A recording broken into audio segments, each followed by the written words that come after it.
the Velikovsky Heresies by Laird Scranton. You're listening to Brothers of the Serpent podcast.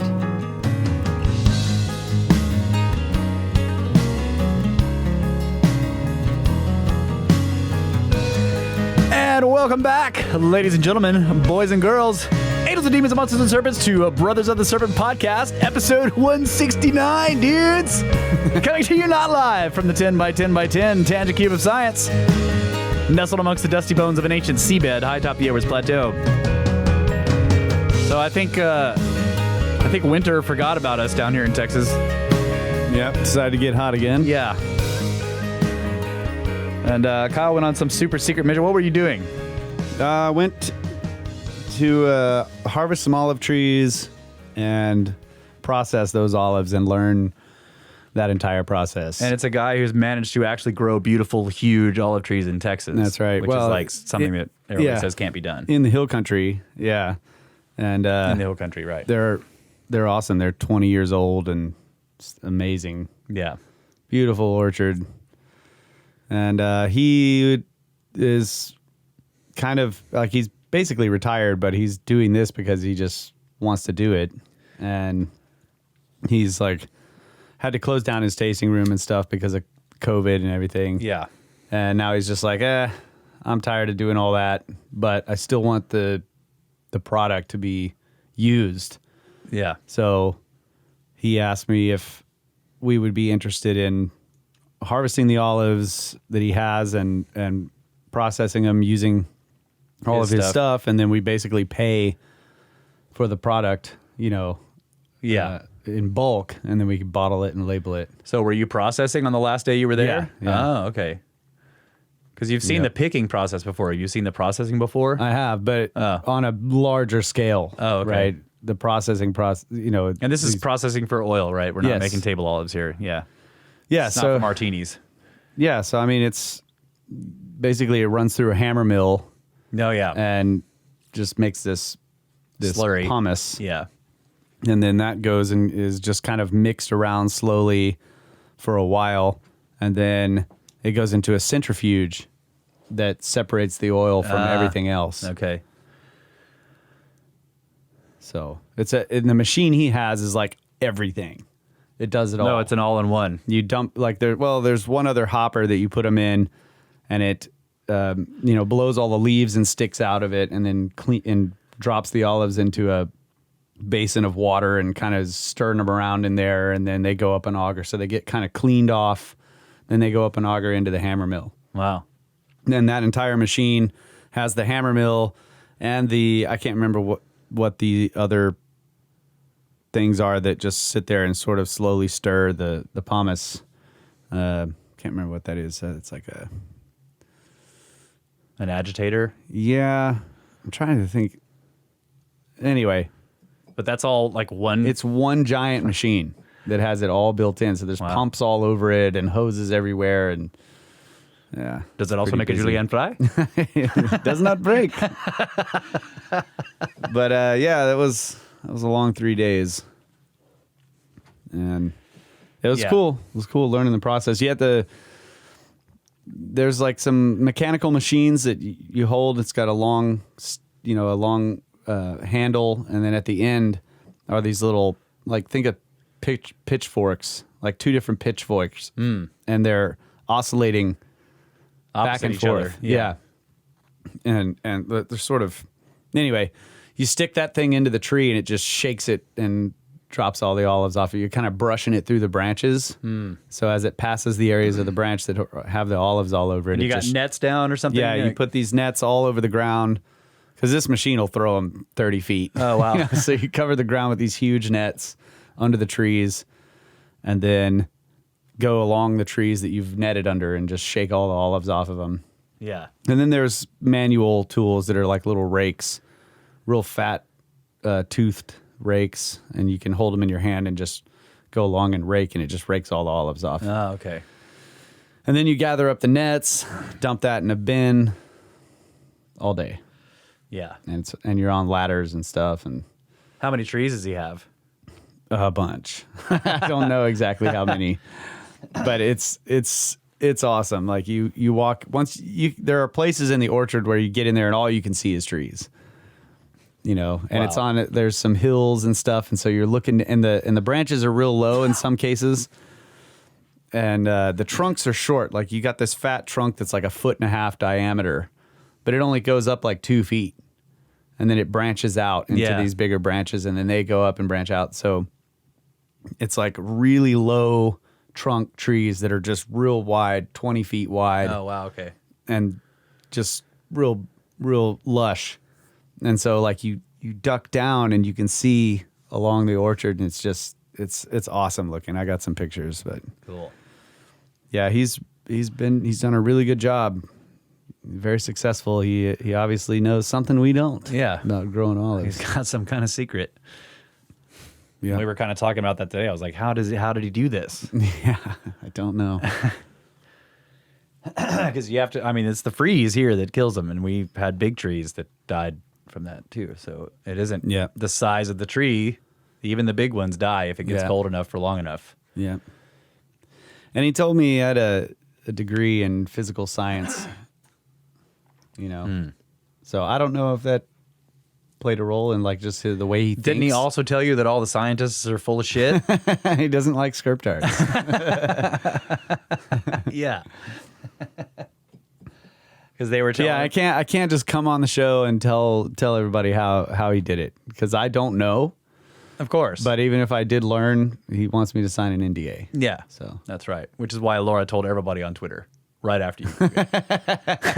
Did you hear about that? Yeah. I'm like, Laura, he signed an NDA. You're like, oh my God, he's gonna. I'm like, shh. Shh, shh.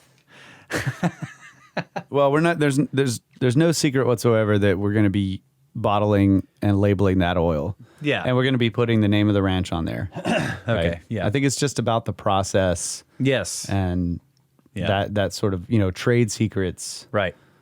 So, which is totally cool. Yeah. He has a right to that stuff, to what he knows. But yeah, it was, I feel like it was a great opportunity to learn that. It seems like it. Yeah. And that was the idea from the very beginning, was to make Texas olive oil, right? So it's cool. It's like, yeah. So we can hopefully, if this works out, if it pans out, we can kind of work together with the harvesting process, processing the olives, and then obviously he won't have to dealing with the public and doing the marketing and all that. That's going to be our company. Yeah. So we'll see. Yeah. Sounds good. That sounds good. So I was at the orchard by myself this week. That was great.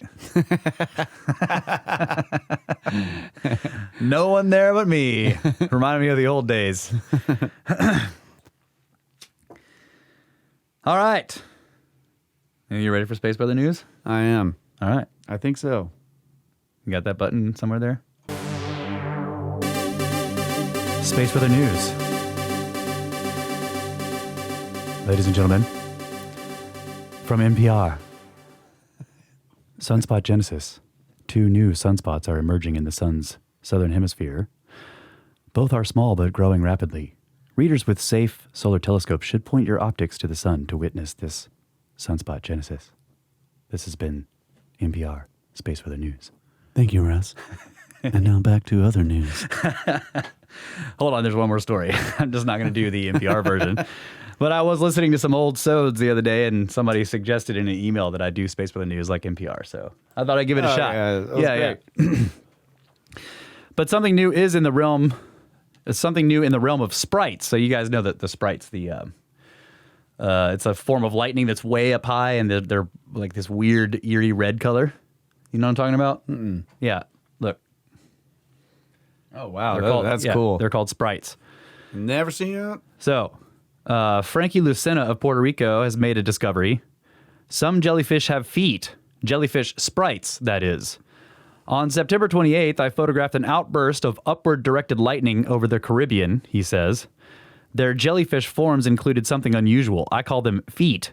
And you can note the bright endpoints at the bottoms of the sprites dangling tentacles or tendrils. And there's some pictures here, which you guys can see if you go to spaceweather.com for October the 10th.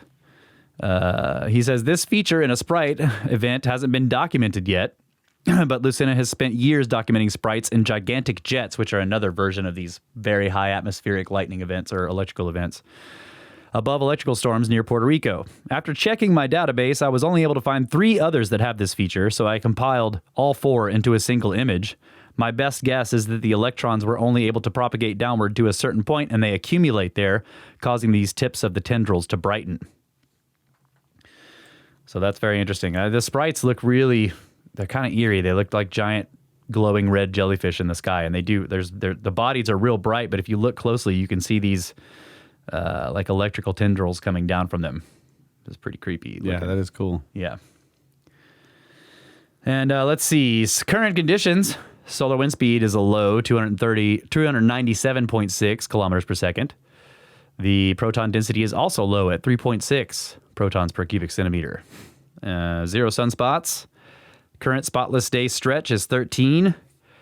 2020 total is 72% spotless days. And the neutron count is 9.6% above the space age average, which is rated as high. Thank you, Russ. You're welcome, Kyle. This NPR Space Weather News Report was brought to you by Dolman School and Electric Universe. If you would like to donate to SnakeBros NPR, go to the freaking pyramid scheme. Now, for other news.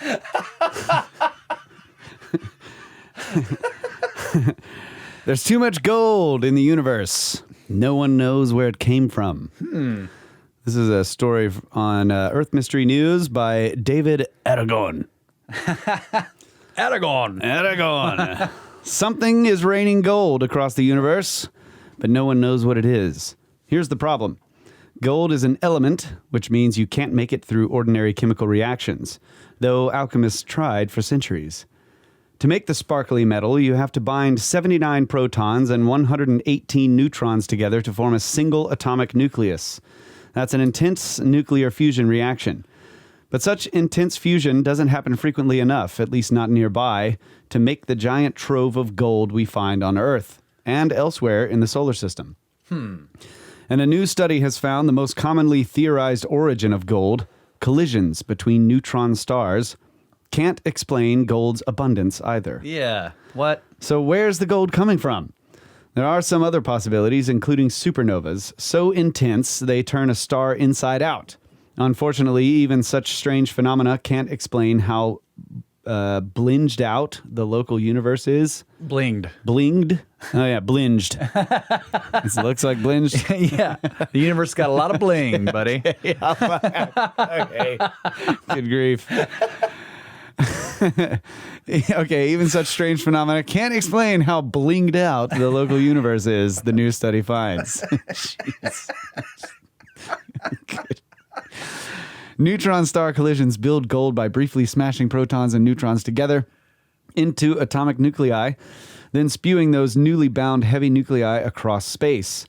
Regular supernovas can't explain the universe's gold because stars massive enough to fuse gold before they die, which are rare, become black holes when they explode, said Chiaki Kobayashi, an astrophysicist at the University of Hertfordshire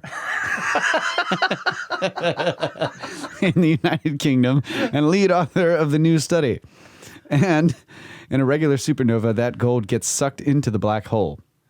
So what about those odder star-flipping supernovas? This type of star explosion, a so-called magneto-rotational supernova, is a very rare supernova spinning very fast. During a magneto-rotational supernova, a dying star spins so fast and is racked by such strong magnetic fields that it turns itself inside out as it explodes. As it dies, the star shoots white-hot jets of matter into space. And because the star has been turned inside out, its jets are chock full of gold nuclei. Stars that fuse gold are at all are rare. Stars that fuse gold then spew it into space like this are even rarer. Okay. But even neutron stars plus magnetorotational supernovas together can't explain Earth's bonanza of gold, Kobayashi and her colleagues found. There's 2 stages to this question, she said. Number 1 is neutron star mergers are not enough. Number 2, even with the second source, we still can't explain the observed amount of gold. Past studies were right that neutron star collisions release a shower of gold, she said. But those studies didn't account for the rarity of those collisions. It's hard to precisely estimate how often tiny neutron stars themselves, the ultra-dense remnants of ancient supernovas, slam together. But it's certainly not very common.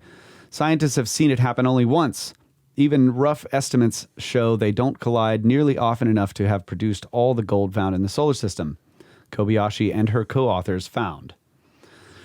There's 2 stages. Oh, yeah. Okay, now they're repeating the story. There must be some formatting problem there. Yeah. In my little news program here. So make sure you're not reading the captions without knowing it for the pictures. Yeah, I know, exactly. Sorry, folks. Point is, there's too much gold here. How did it get here? Okay, so let's see.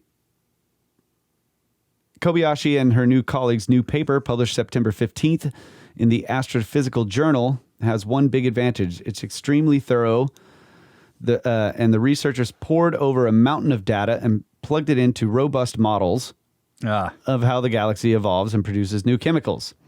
The paper contains references to 341 other publications, which is about 3 times as many references as typical papers in the Astrophysical Journal these days.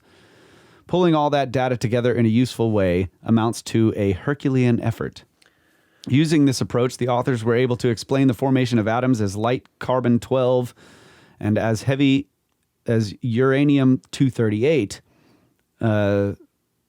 That's an impressive range, Roeder said, covering elements that are usually ignored in these types of studies. Mostly, the math worked out. Neutron star collisions, for example, produced strontium in their model. That matches observation of strontium in space after the one neutron star collision scientists have directly observed. Magnetorotational supernovas did explain the presence of europium in their model, another atom that has proved tricky to explain in the past. But gold remains an enigma. Something out there that scientists don't know about must be making gold, Kobayashi said. Or it's possible neutron star collisions make way more gold than existing models suggest. Yeah. In either case, astrophysicists still have a lot of work to do before they accept the electric universe model. Of course. No, before they can explain where all that fancy blinge came from. But yeah, I read that story earlier in the week, and I was just like, maybe it's electric universe. Yeah, maybe it's like, electric seriously, universe. you know? Yeah. Huge. Okay, so where we find gold mostly just on Earth is in quartz deposits. Yeah. And these quartz veins, Yeah. Look like upside down lightning or something coming from the crust. So it's like, Yeah, and I think that's a good point. And we may have talked about this in early shows about how weird it is that there are these really heavy elements in the Earth's crust, and they're in there in these like veins, like you said. And Ty and I were talking about this too, like the possibility that Earth had some massive impact. Of course, the one that created the moon or something like that. You know, all the standard model stuff. Yeah. And maybe that stirred up the innards, and so now we have these heavy metals that are close to the surface. Yep. But it is strange the vein patterns. Yeah. And that gold would be inside that quartz. Yeah. Like what process would put the gold in the quartz? I don't know. Why would it end up inside quartz? Yeah. So isn't silica one of the? It's inside the, so standard model fusion for stars. Silica is within the range from hydrogen to iron, right? Okay. I'm pretty sure. I'm asking a question. Watcher probably can find out, but yeah, I'm pretty sure silica is below iron on the periodic table. Okay. Which would put it in the range of the stuff that a standard model fusion star would build. Yeah. Gold is way above iron. Yeah. Right? Gotcha, So that's the problem. So like once it has to be this explosion or some massive, highly energetic process. Yeah, that's why they're having a hard time, because in the standard model, iron is the ash of stars. It's the end of the... It's not the end. But by the time you reach iron, standard model fusion shows that any further fusion from iron into higher elements takes more energy than it generates. Mm-hmm. Right? So up until that point, fusing hydrogen into helium and helium into the next thing and oxygen and carbon and all those things and making all those elements, the fusion process actually generates more energy than it takes for it to take place. Got it. Right. So that keeps heating up the stuff around it. Every time two elements fuse together, they put out more heat than they absorb, and then so the process is like it's a chain reaction. Right? But once you reach iron, again, standard model, once you reach iron, that chain reaction fails, because to fuse two iron things into something and make a higher element doesn't further the chain reaction. Mm-hmm. It absorbs more energy than it puts out. So iron tends to be the ash of stars. So in the standard model idea, there's all this, in older stars, there's all this iron in there, and even in ours, there's probably some iron in it, and it's constantly drifting downwards towards the core. Because it's the heaviest element, yeah, it's heaviest, and it's slowly moving towards the core. It probably takes millions of years. Eventually, the core is nothing but a big ball of like iron in some unimaginable state. It's under some crazy pressure and temperature, right? But the pressure, the temperature would normally make it weird, but the incredible pressure there also makes it probably so it can be super magnetic. So it's really hot metal, and it's magnetic, and it's some kind of fourth state of matter, plasma or whatever. Yeah. Once you have enough iron in the star, it's burned out all of its hydrogen and is burned out. It's made a bunch of oxygen in there. Now it's mostly iron. The star collapses. The core is like crunch because the heat output is no longer high enough to keep the gravity from pulling it together. Wouldn't that crunch make a whole bunch of heavier elements? Yes. Okay. And it all happens really fast, and that's the nova or supernova process. Yeah. Right. And it blows most of the material of the star out into space. Yeah. Yeah. And that's where we get cosmic rays and all this other stuff. So the standard model, that's how they say. But they have made gold on Earth, like in a nuclear reactor. Yeah. So I remember watching a video about it. They made like this tiny little amount, and the thing was like, oh my God, we can make gold. And the guy, we're true alchemists. Yeah. The scientist was, and behind him is this gigantic nuclear reactor. Yeah. Like, the scientist was basically like, yeah, we can do it, but it costs X amount of dollars per day for us to run this reactor, and we only made this much gold, which is basically not worth. Yeah, it's worth 2 cents. Yeah. Yeah. So they were just doing the math, and they were like, it's not cost prohibitively expensive. Yeah. So it can be done. Yeah. Thanks, universe, for making lots of bling. Yeah. Also, what was the name of the star they were talking about? That the rare type of supernova that may magneto rotating. Yeah. Let's see. Magneto rotational supernovas. Yeah. Fantastic band name. Put it down. That's okay. Magneto rotational supernova. It's a freaking great band name. So yeah, I don't know, man. Giant freaking Thunderbolt. Yeah. Cosmic Thunderbolt. Yep. Probably could do it. Yeah. But would it blow up the whole planet, you know? I don't know. If it's an equalization between two bodies. Yeah, and it's not a gravitational thing. No, yeah. I think there would be more. I mean, is it fulguritic? Is that what we're looking at? Is that what these veins of material are? Is that what we're looking at? Is some kind of fulgurite from a gigantic... That's what I'm talking about. Yeah, I don't know. And I would have to see... Could a... What do they really look like? Yeah. In other words, underground. I'm imagining like this vein that's coming up and then branching off. And kind of, but it could be the other way around, where it starts in one place and branches as it goes down. Yep. I don't know. And I mean, mines follow the veins and they go up and down, and they're following the layer of rock. Yeah, whatever it's doing. It would also depend on how old the vein is, right? Because the vein could have been warped by the crust moving around. And all that kind of stuff. Yeah. So What's that called? Randall was telling us the other day. We asked him, like, why is it folded like that? He had the name for it. I can't remember. Look in our book of terms. I know. Pull up the old book. All right, so we've got some listener communications before we get to, but this is great. What's up, y'all? Yeah, this is great though, because the main topic of the show, we're starting this new book report, the Velikovsky Heresies. So You know, a little bit of Electric Universe at the beginning here. That's not too bad. Never heard of it. So I have one review I'm going to read here. It's called Good Show, Possible Side Effects. This is a great podcast, and I'm always happy when a new episode comes out. However, once I was listening at night and I fell asleep. And in my dream, the landscape was comprised of massive glaciers and pyramids of ice. And the sky constantly laughed down at me in Kyle's voice.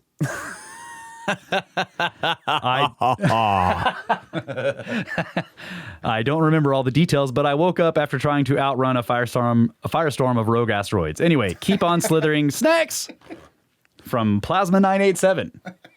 See? There's too many coincidences here, guys. But yeah, thanks for all the reviews. There's quite a few more. But what's happening is we're getting more and more emails, and of course a lot of the emails are great, and I try to read as many of them as I can on the show, and I've had to be sorting through those more and more and separating out ones that I really want to read, but just I can't read them all. And I'm gonna have to start doing that with the reviews as well. I'm gonna have to sort through the reviews and just read a couple, maybe one every now and then. But thank you guys so much for the reviews. Yeah. And even if you don't write a review, just going on there and putting in 5 stars helps the show a lot. So thank you guys so much. I know quite a few people have done that as well. Okay. Let's go to emails here.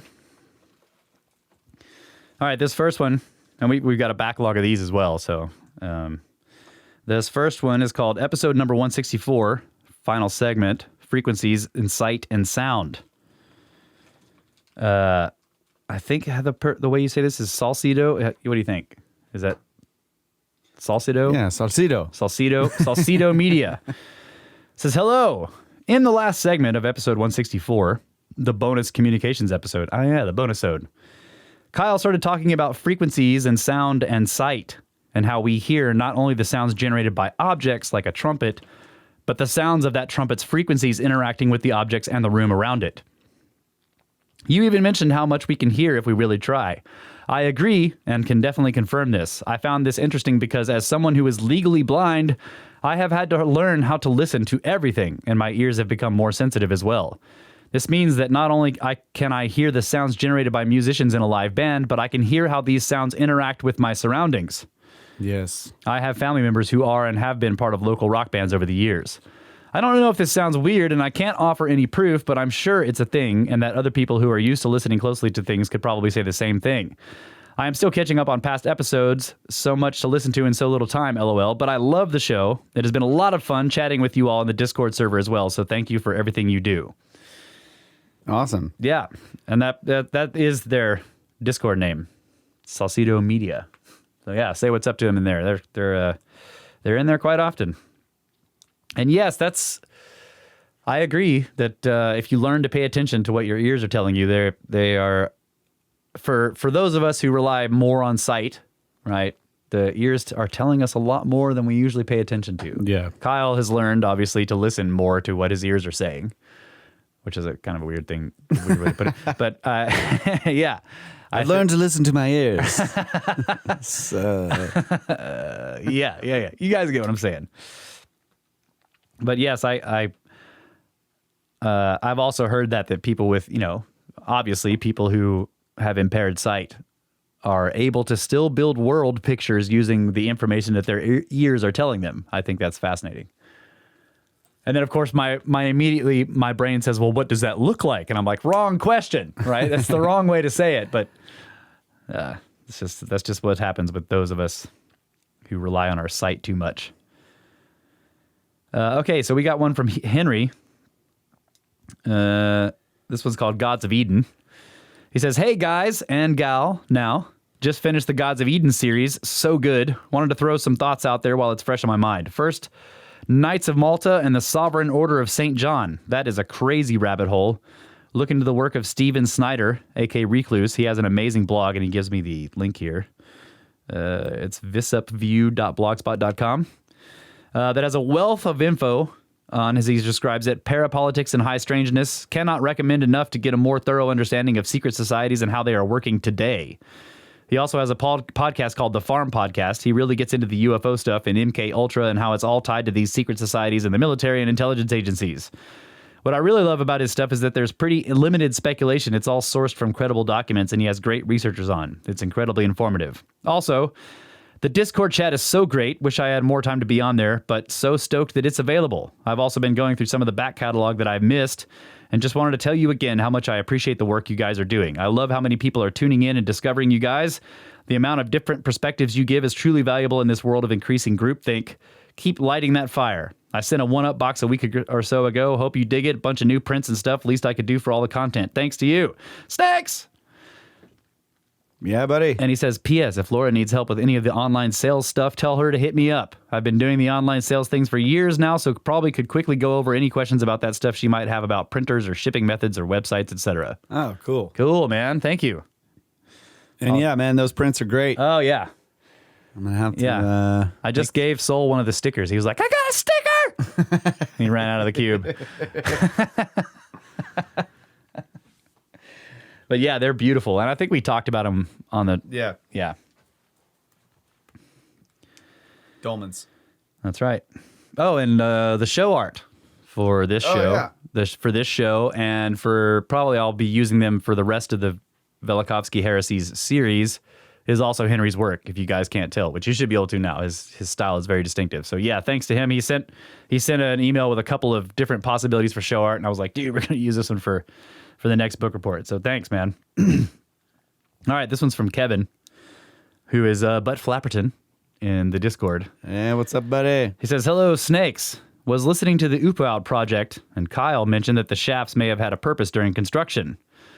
What if they were for communication with the builders on the outside, like a butt flap walkie-talkie? They could holler up, hey, bring us some water and more sand for cutting this badass granite box. I love going back and listening to the episodes again with the new perspective gained from being a snake. You know, just the normal everyday brain expansion. Thanks to all the angels and demons and monsters and serpents, Butt Flapperton. That's a good point. Yeah. Butt flap walkie-talkie shafts. Hey, Johnson. We ran out of sand in an enclosed space. Bring more.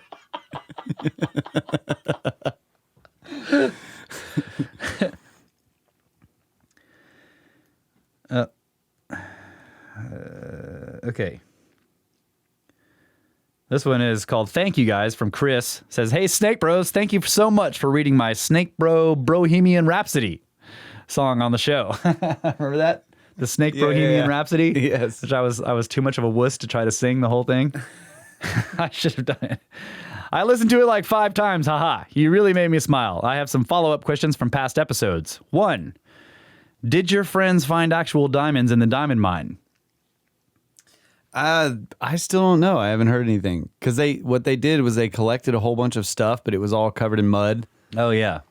And, you know, there's a really good possibility that all those muddy clumps are still in some bag in Archer's stuff, surrounded by almost 4 walls. That's probably right.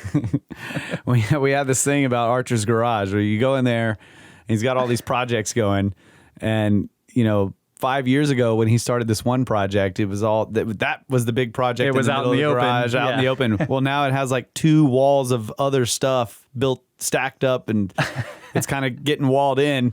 And we call it that. Well, that one's a 2-waller. And then there's this other project over there that's got now 3 walls around it. We're like, oh man, that one's on the out. Yeah, if it's got 3 walls, it's going down. Yeah, it's going down. Once it gets 4 walls, it's done. Put it out on the street corner. Let somebody pick it up. So yeah, those clumps of mud are probably got at least 3 walls around them right now.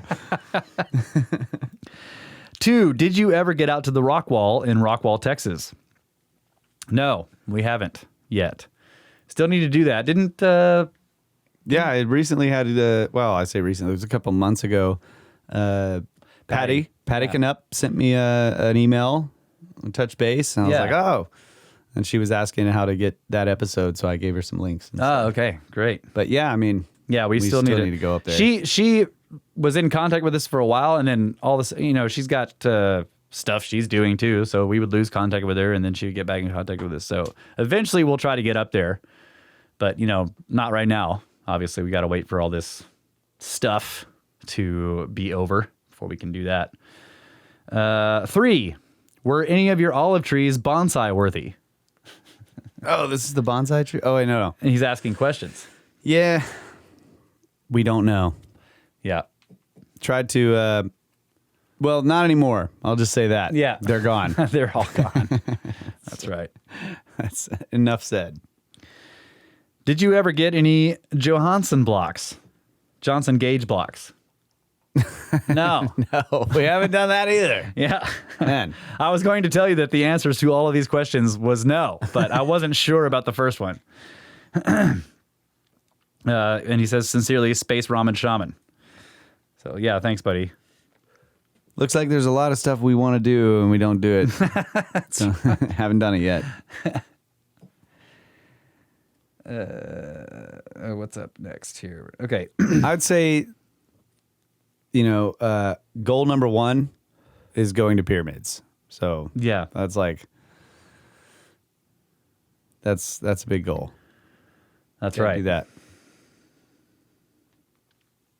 That's right. Okay. Nope, that one's from Darren. Not going to read anything from Darren. Okay, this one's called Terrible Podcast 5 stars. From Tom. Right? Tom, yeah. He says, hi there, my serpentine siblings. First off, I want to say thank you for all that you do. I've listened to almost all of your shows and love the content you guys are putting out. It's so good to hear strange, thoughtful, alternative discussions handled in such a joyful and lighthearted way. That's not to say you don't go deep or occasionally talk about some darker subjects, but even when you do, you manage to keep a sense of humor and playfulness about the topics that I don't think anyone else in the podcasting world can match. It is so refreshing, especially now when everything else is doom and gloom 24/7. Right. With that out of the way, wanted to comment on your last sode, number 166, UFOs Strike Back Part 2. This time it is personal.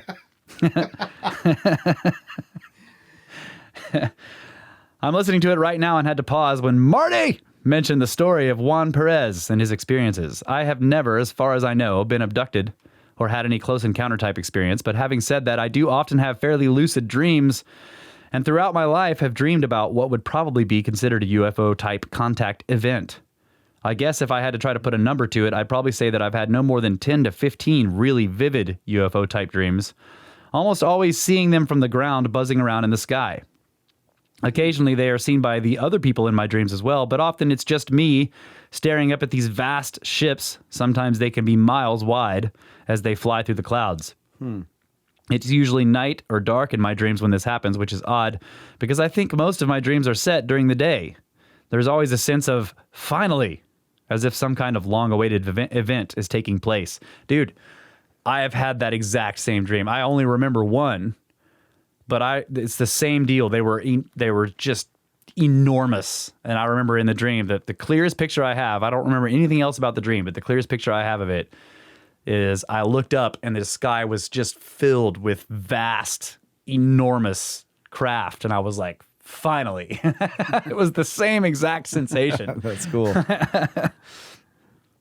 Anyway, he says, the thing that pushed me to sit down and actually write all this out to you was when Marty mentioned that Juan had said the entities he had encountered had to leave to go deal with a black storm cloud type thing. I'd never heard that part of the story before, but the thing is, whenever I have dreams about UFOs, that black cloud is there. It's hard to describe what it is like exactly, but I get a very bad feeling from it, and also a feeling that letting it touch or get near you is a very bad idea. It always moves closer to the ground than the UFO and seems to be able to move through solid objects, buildings, and trees, or whatever is in its way. I know these are just dreams, so maybe don't read too much into it, but when Marty said that, the hairs on my neck stood up, and it really creeped me out.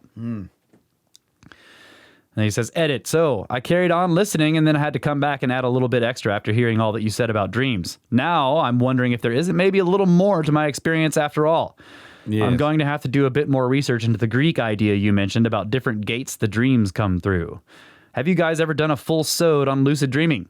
I had a little look through the archive, but I couldn't see one. So I'll just leave it there. just want to say again, thanks for all you do. Keep up the awesome work, brothers. We all love you. Always have and always will.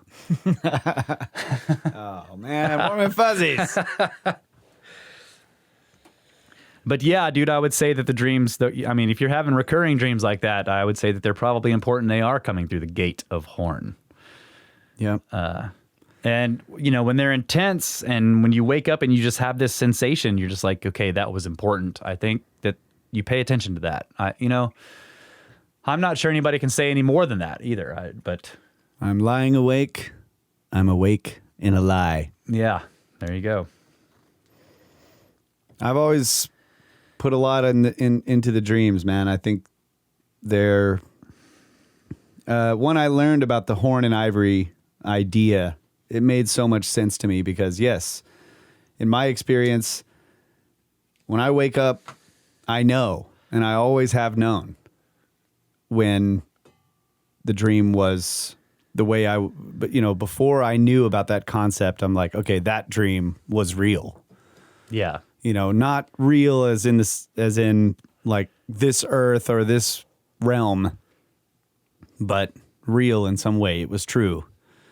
That was the feeling I've had from those dreams, and they're much fewer than the others. The others are no run of the mill. Yeah, common dreams are common, right? Yeah. Yeah.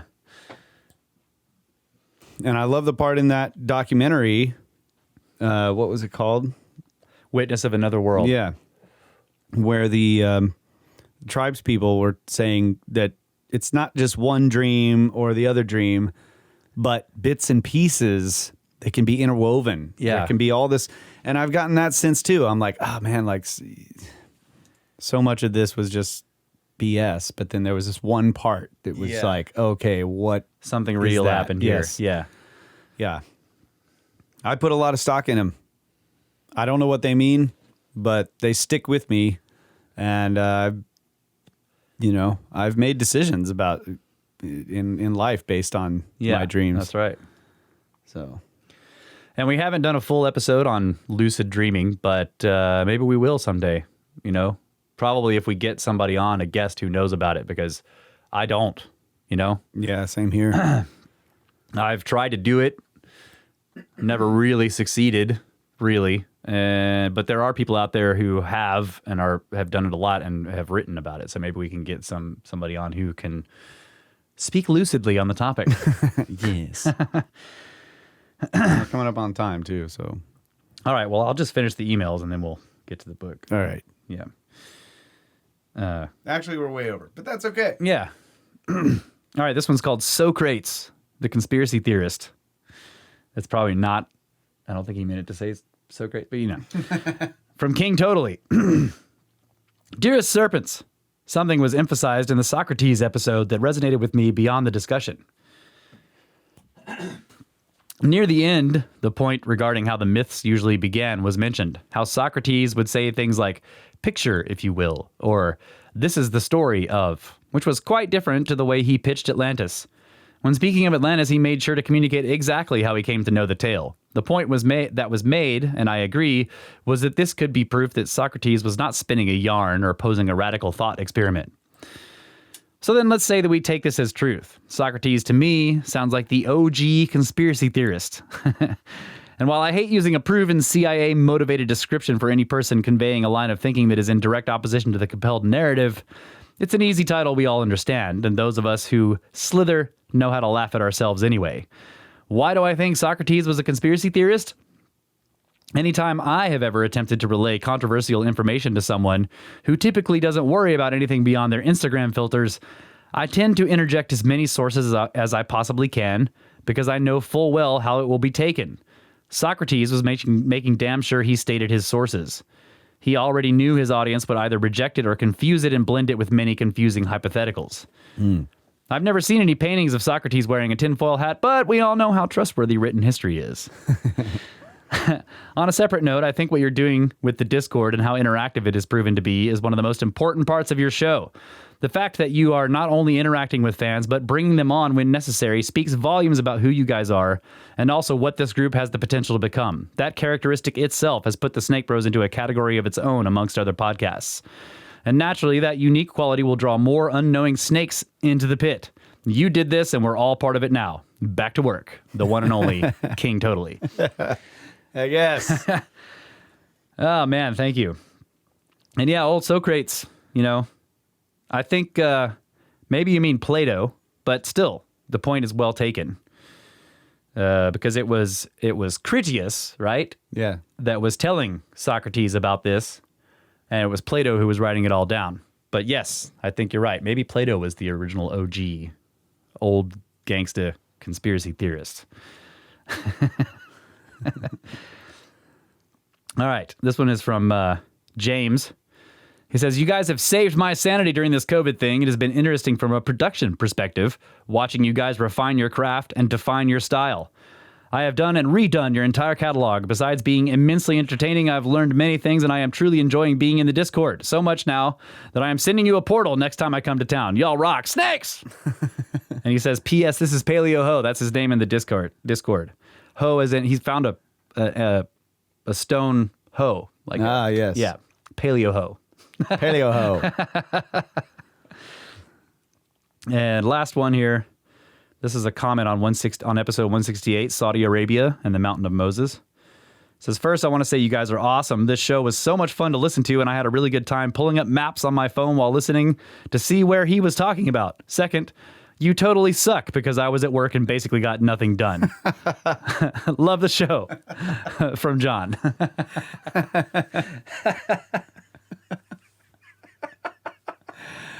Sorry, buddy. Thank you. Yeah.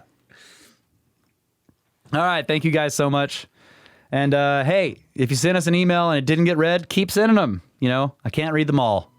So just keep on sending them. I do read them all. I just can't read them all on the show. Yep. So yeah, thanks guys so much. All right. You are 1/4 of the way done with your workout.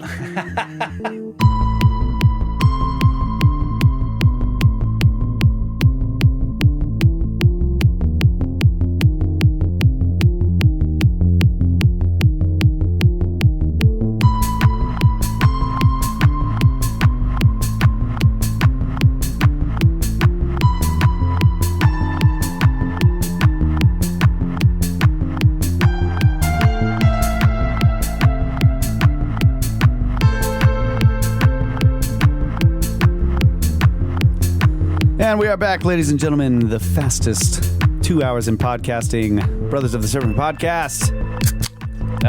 Opening up a fresh Wolf Hollow Brewing Company Brewmaster beer. This is the American Blonde Wheat Ale. So, kicking off the Velikovsky Heresies series. That's right. Lay it on me, buddy. Well, let's talk first a little bit about the book and the publishing company and how this all worked out, because that's pretty interesting. So Inner Traditions is a publishing company and bookstore, and they have been really good to us. Inner Traditions they publish all kinds of snaky books, right? That's one of the things they do. Is they publish a lot of books that we all love. And when we were thinking about doing the Velikovsky Heresies, which is by Laird Scranton, but published by Inner Traditions, Kyle got a hold of Laird and told him, hey, we're thinking about doing a book report, a SnakeBros style book report on your book here, and we were wondering if you maybe want to come on the show at the end of the book report and talk to us about it. And he said, yes, of course, but he also suggested we talk to Inner Traditions. So I emailed our contact at Inner Traditions and told her, I was like, hey, we're thinking about doing this book report on our show. And she told me, she got back with me and she was saying like, oh yeah, that sounds great. And then she kind of told me what their policy is for reproducing the material in the books that they publish. And she was telling me about basically like print articles, she's like, we allow a 2,000 word excerpt or whatever. And I was like, okay, whoa. So I kind of, we're doomed. Yeah. I was like, end of book reports forever. So I told her, I was like, well, I like to start for for one thing, I like to start our book reports by reading the entire foreword by the author, and that's definitely more than 2,000 words. So anyway, I kind of told her our process, and we went back and forth on it, and she worked with me on it, and then they basically gave us permission. You know, she was like, you guys have been cleared to do your thing. So I think that's really great. And that allows us to do the book reports like we want, like we normally do. And I told her, I was like, look, our goals in doing these reports is, number one, to be able to do a good, detailed, in-depth report on the material that the author is putting out there, and also to get people to buy the books, right? And that is our goal. So Intertraditions is working with us on this book. So let's, so help us out, guys, and go buy the book. I think I got it for $13 on Kindle. So if you don't mind a Kindle version, you can get it there. If you want the paperback, they can send that to you. But let's show them that SnakeBros book reports work. Yeah, and they'll be checking the Amazon stores. So. Yeah, she said we'll be able to tell if some books are being sold. So yeah. So if you get it at half price books, that's not going to help. Send us a picture of it. And you know who you are. You know who you are. Just joking. So yeah, the Velikovsky Heresies. This is Laird Scranton basically decided he's wanted to take a look at Velikovsky's work from the perspective of a more modern age, right? Velikovsky wrote his stuff more than 50 years ago. And so Laird was just like, man, we've come so far in 50 years, especially with space exploration. So that's the premise of this book, is looking back at Velikovsky's ideas from a modern perspective with new scientific information that was not available even by the time Velikovsky had passed away. So here's the introduction, called The Irrepressible Outsider, from the Velikovsky Heresies by Laird Scranton. The long persisting controversy over the unorthodox theories of Immanuel Velikovsky is one that I first became acquainted with during my years as a college student in the early 1970s. Although I earned my degree in English in Poughkeepsie in New York, as one of the early male co-eds at Vassar College, my off-school breaks were largely spent with my family in Portland, Oregon, a lovely city in the Willamette Valley where I had attended high school. Portland is an intelligent, liberal-minded community with an active curiosity for new ideas and a well-earned reputation for thinking outside the box. During my college years, Portland was home to Pense magazine, a student-run publication that had been produced to, quote, encourage continuing critical analysis of all questions raised by Immanuel Velikovsky's work, unquote. In those days, a person could not walk through the vibrant downtown of the city of Portland without passing by at least one street-side stand that displayed a copy of Pense magazine. In retrospect, it seems hardly possible to have been a 20-something student in that place and at that time without gaining at least a passing familiarity with the controversy that surrounded Immanuel Velikovsky. 2 decades later, during the mid-1990s, as the most time-intensive demands of my profession and of parenting began to ease, I found moments once again to read for personal pleasure, and my interest in unresolved mysteries brought me back again to Immanuel Velikovsky. I was now able to acquire and familiarize myself with many of his works, beginning with his books, Worlds in Collision and Ages in Chaos. I also read with growing interest the arguments of various reputable critics of Velikovsky, along with a number of other books that were devoted to a more general discussion of the Velikovsky controversy itself. Fairly quickly, I came to see that the role Velikovsky had attained in relation to the scientific community, essentially that of a heretic's heretic, seemed to have come about largely because of differences in the methodology he applied to his studies, as compared with those typically employed by a professional historian or scientific researcher. Velikovsky's approach was often difficult for traditional academics to accept, or sometimes even to fully understand, and so became one source of apparent frustration for some academics as the controversy played out. In some ways, Velikovsky became to traditional scientists in the 1950s what Groucho Marx had been to the social elite of the 1930s, the irrepressible outsider, who, while steadfastly refusing to play by the traditional rules, still threatened to beat an entrenched elite at their own game with the potential to make them look ridiculous in the process. Wow. Watcher saying Scranton's book is 62 years later, first edition. from 2012. Okay, yeah. So Worlds in Collision was published first edition in 1950. All right. So it is fair to say that Immanuel Velikovsky approached his subject matter in a novel way and applied a unique brand of ample intelligence to many of the problems he researched. It was Velikovsky who, with straight-faced chutzpah, offered up ancient mythological storylines. Is that right? Yeah. Okay. I've heard the word chutzpah. Chutzpah, is that how you say it? I've never heard chutzpah. Okay, maybe it's chutzpah. The C is silent. Offered up ancient mythological storylines as evidence to support a controversial new astronomic theory. Velikovsky was the person who unblushingly put forth rational scientific explanations for biblical events that others had long since dismissed as unfathomable miracles, events that for many might properly fall somewhere closer to the realm of fairy tales than serious scientific discourse. And his theories touched on many different subject areas, and the implications of those theories often asserted themselves without regard to traditional pedagogical boundaries across a wide range of academic disciplines. One way to characterize the kind of brash unexpectedness with which Velikovsky's unorthodox methods presented themselves to the scientific community of the 1950s would be to compare them to the acts of a later fictional movie hero named Indiana Jones, a swashbuckling, whip-carrying archaeologist who, when faced with the losing prospect of a scimitar fight against an overmatched opponent, makes the inspired choice to go against type, pulls a gun from his belt, and shoots the inconvenient interloper. It is perhaps this unusual methodology that resonates most with Velikovsky's audience, his innate ability to infer from a small initial set of discrete facts a much broader set of patterns and implications that had remained largely undiscerned by his more traditional peers. It is this same unorthodox methodology that seems to have most inflamed his detractors, who never quite knew what to do with an opponent who refused to play by their rules. The dynamic between Velikovsky and the scientific community reminds me of a time early in my relationship with my wife, when we would often spend a pleasant evening playing the card game Bridge with various friends.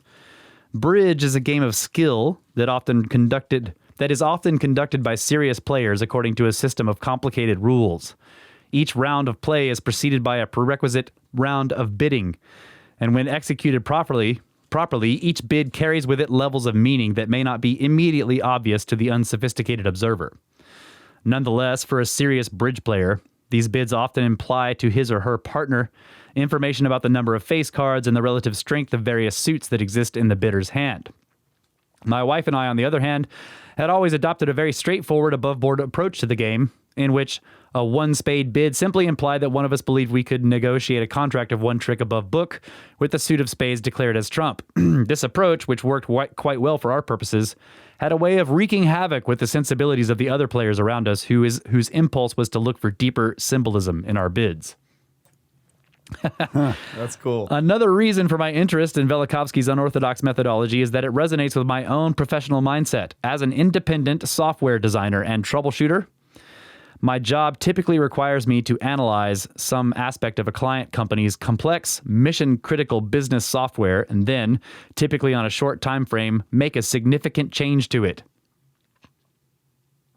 Early in my career, I began to notice a disturbing trend in the projects I was hired to do, that each one seemed to require me to know more and more about a client's often unique software, but with less and less outside help or reliable guidance. I joked with myself that if the trend continued, I would eventually be required to know everything about a client system with no outside assistance whatsoever.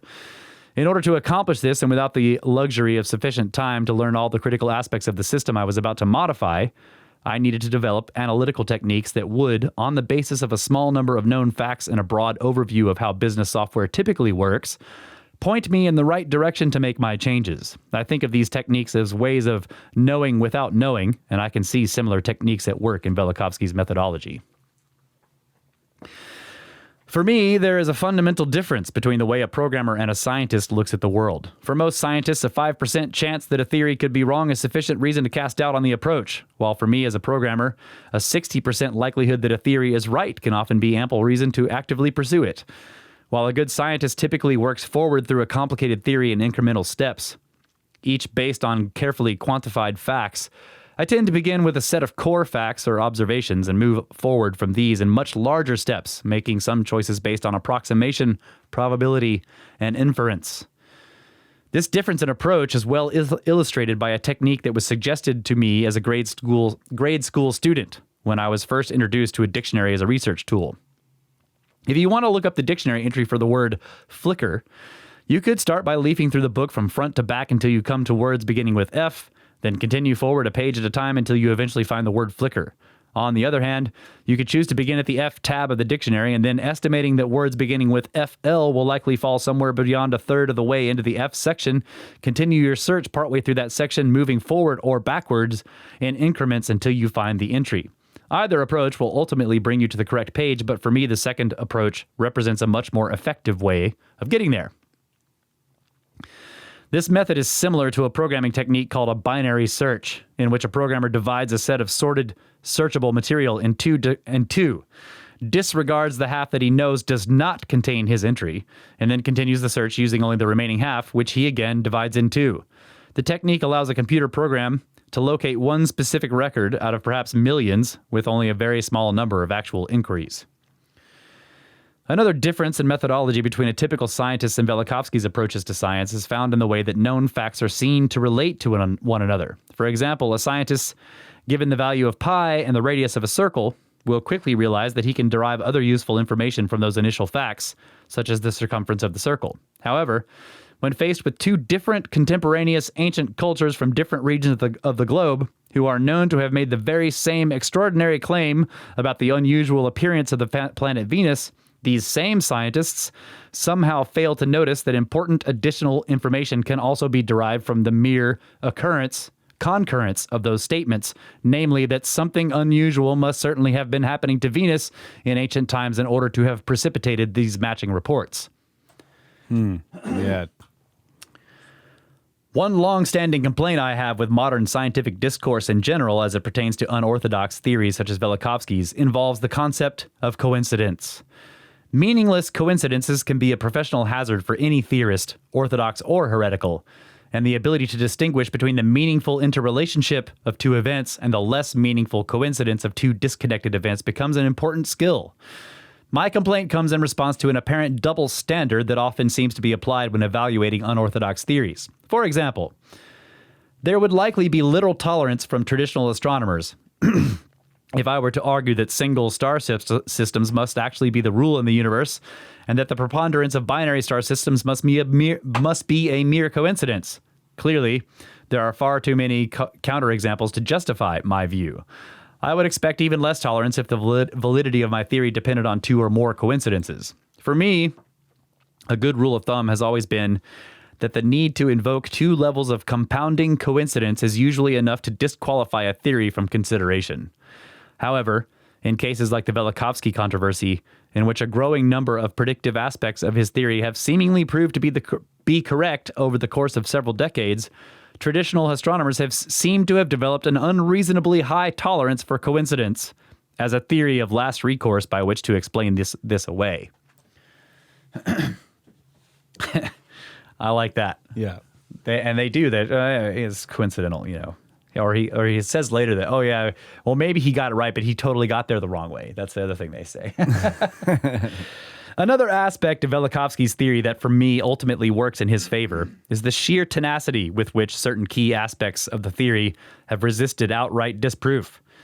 The state of science being what it is today, one would think that it should be a doable task to categorically refute a theory that has been as widely critiqued and derided as Velikovsky's. From the standpoint of traditional astronomers, there are at least a dozen points at which Velikovsky's theory might potentially be shown to be flatly wrong, and many would say that his theory has long since been flatly disproved. Yet over time, as new facts emerge, these points take on new life as subtle aspects of the theory continue to be shown to be ultimately valid. To my way of thinking, surely this kind of persistency is one hallmark of a theory that is worthy of careful consideration. Sadly, but in seeming fulfillment of prophecies made by George Orwell in his classic book 1984, I have seen several instances, even over the relatively brief course of my research, in which online articles I cite have since been altered, sometimes with references to Velikovsky removed or information pertinent to his theories altered. However, this brave new electronic era notwithstanding, the principle has always been that once published an author's text is fair game for quoting by others.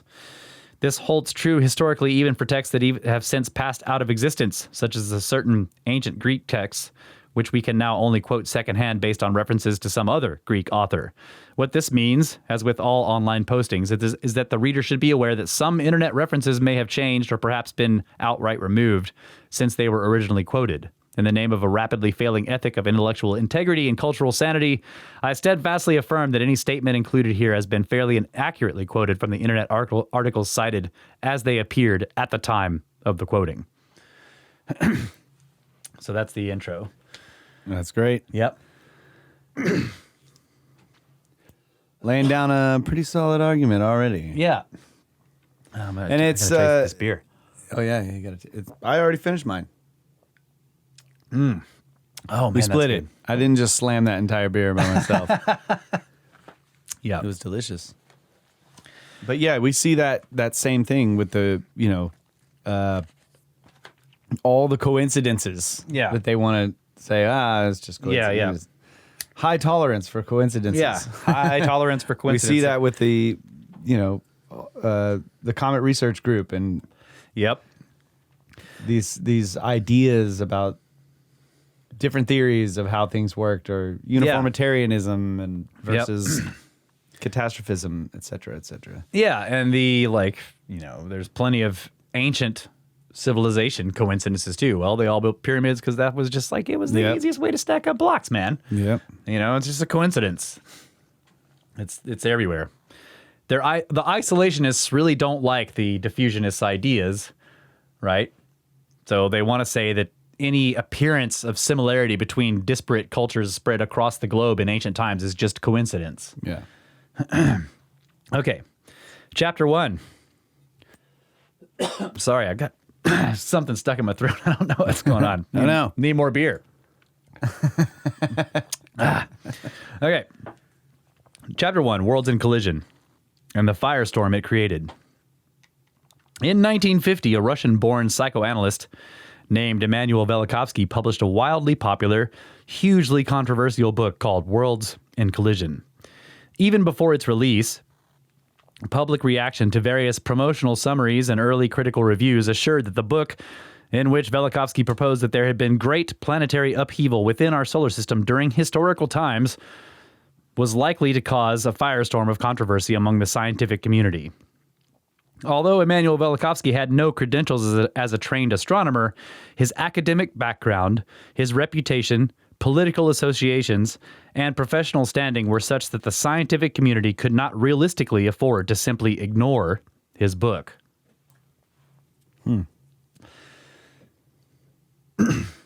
I didn't know that I thought that they trashed him on his credentials all the time. You're not an astronomer, you're not a geologist, you're not a whatever, right?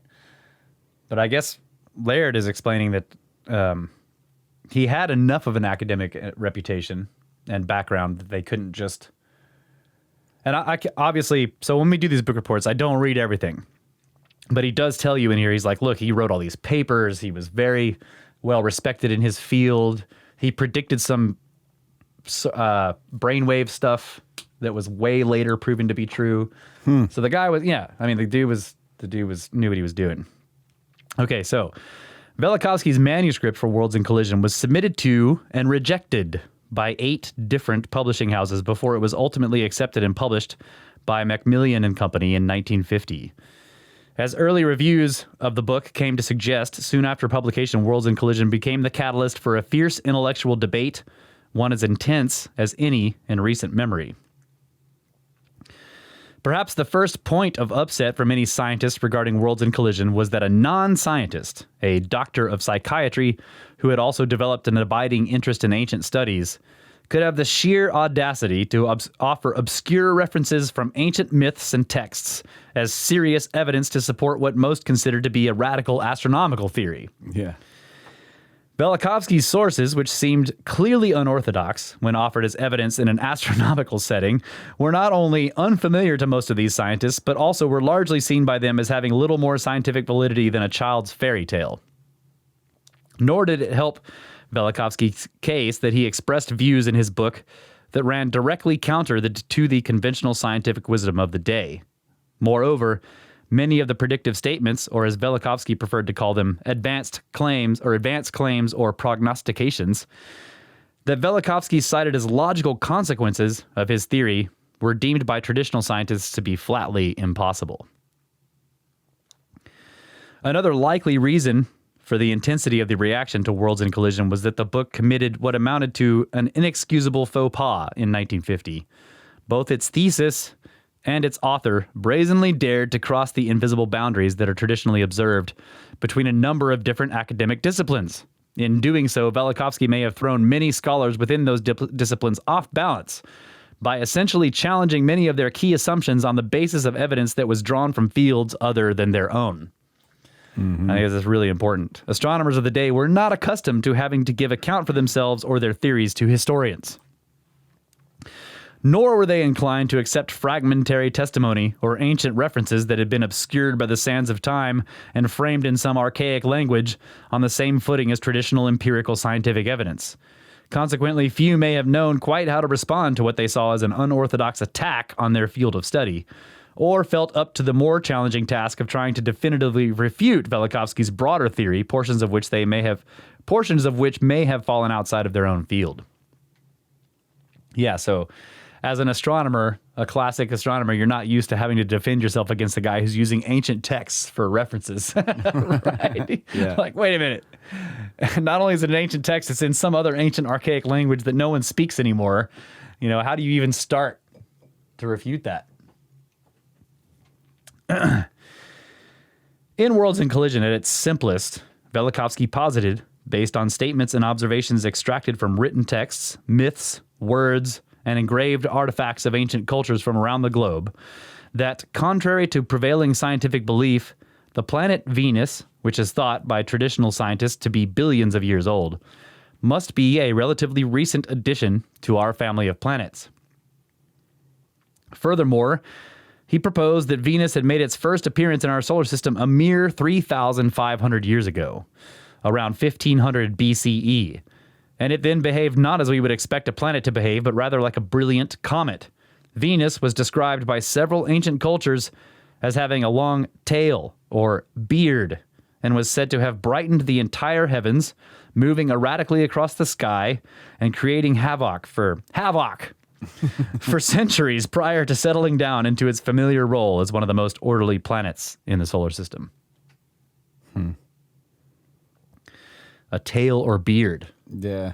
All the bearded gods start to make sense. Yeah. Like, I've been going through this book and I'm like, okay, the bearded gods with the halo, I'm starting to understand some of this imagery. Yeah.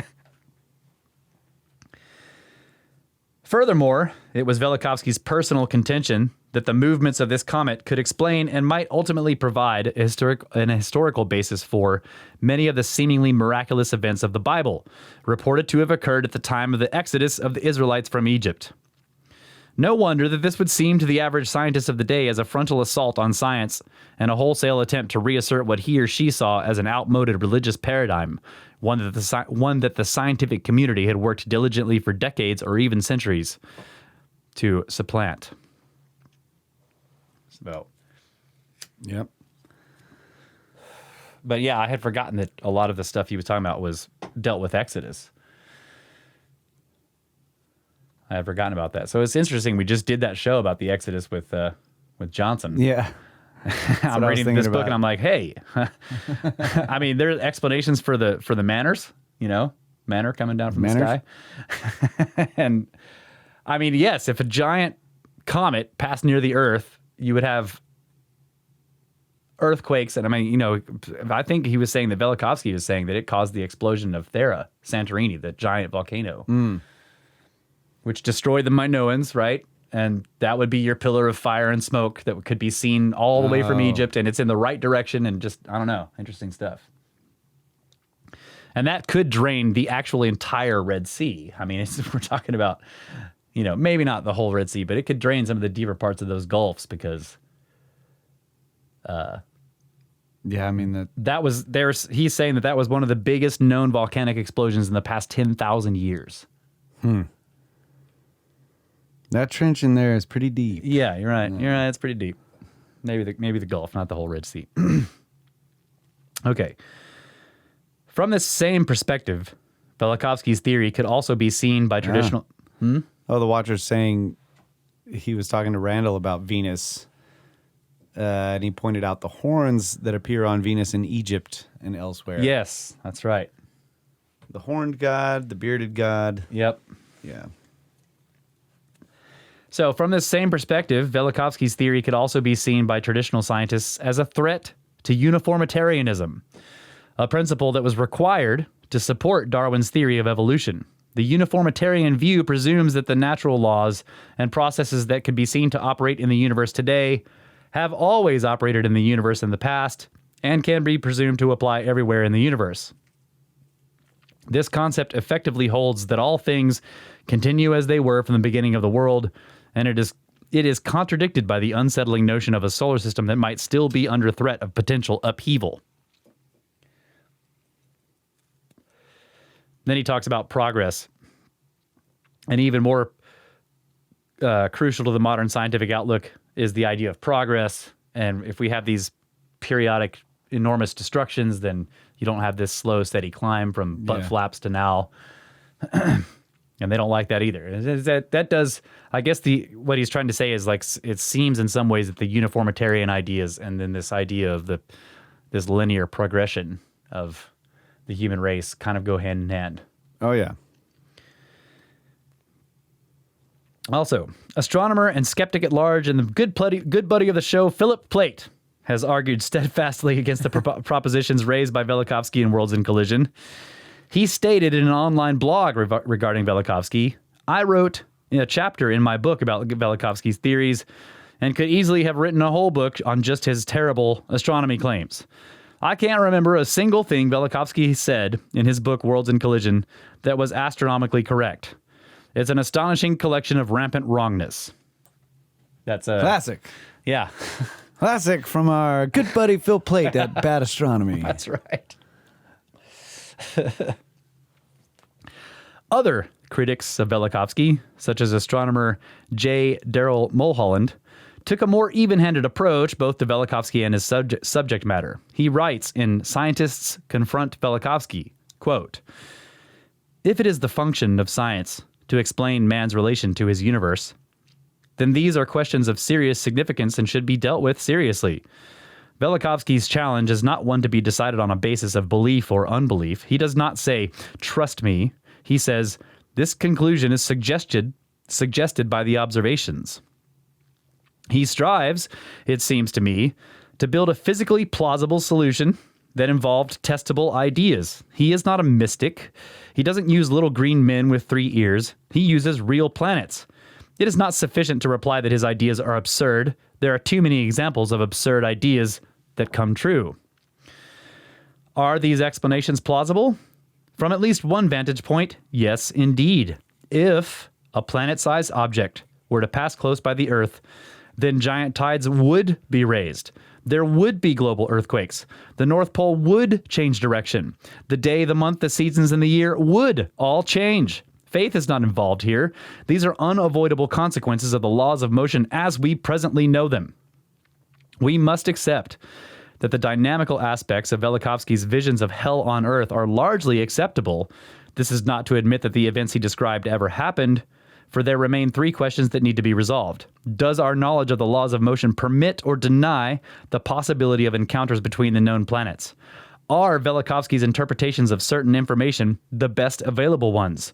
And are there unsighted observational data that confirm or refute the hypothesis of repeated cosmic catastrophe? Unquote. So yeah, I think that guy, he's right. Like, yeah, if a large planet came near by Earth, then yes, all that catastrophic stuff would take place. Yep. So, you can't just be like, well, that's absurd. I mean, the question really is could this happen? And is his interpretation of all the data the best possible one? And I think most standard model people would say, no, the best possible interpretation of all that data is to say they were all crazy religious people. Yeah. Because they kept talking to it and they kept referring to it in terms of gods, or at least that's how it's been translated. That's how it's been translated. Yeah. Yeah. I just had this thought that it would be really interesting to look at the geologic record, the mass extinction events, all of these catastrophic events that we have records of, and put them in a timeline, and imagine if Venus was like a comet-like body, this rogue planet or whatever coming in. Before it gets captured, right? It comes in, it creates havoc, and then it leaves. And then it comes back. It has this periodicity. Oh, yeah. But every time it comes back, it's getting slowed down a little bit, maybe. Sometimes it doesn't come as close. Other times it comes really close. Yeah. Yeah, so it's like it goes in, there's a mass extinction, new life, blah, blah, blah, everything, go on millions of years. It comes back. Yep. And it keeps doing this. And then like the latest ones are like the Younger Dryas, that type of stuff. Not nearly as bad as like some of the big mass extinction events, but that's when it's like getting captured. They become more frequent. Yeah. And then you have these things that are 3,000 something years old, and that's when it's actually moving into the inner solar system and becoming more stable. Yeah, and it is interesting that the possibility that there can be a bunch of very catastrophic interactions like that, but then the system stabilizes itself, and the thing that was causing all the chaos becomes part of the system. Yeah. Yeah. I think that's one of the hardest parts for astronomers and just standard model people to sort of get behind. Like Venus, I always hear this. Venus has the most regular orbit of any planet in the solar system. They've always failed to mention that it's also upside down and spinning the wrong way, but it's got the most round orbit. Yeah, which is hard to explain. If it was just like cruising in here, should be highly elliptical. And it was, according to the... That's the thing, is as we get further into this... But it ran into Jupiter. No. It came out of Jupiter. The original thing ran into Jupiter and something came out. That's right. And that became very regular. Yes, that's right. But not before it ran into Mars and caused all kinds of havoc on Earth. And then Mars, from being run into, starts having these... Starts going crazy. Having these interactions with Earth. And we'll get into it. There's a lot of interesting information about this, about how, like, okay, well, here are all the myths that tell this exact story. Yeah. All right, let's take a break. All right. SnakeSkins!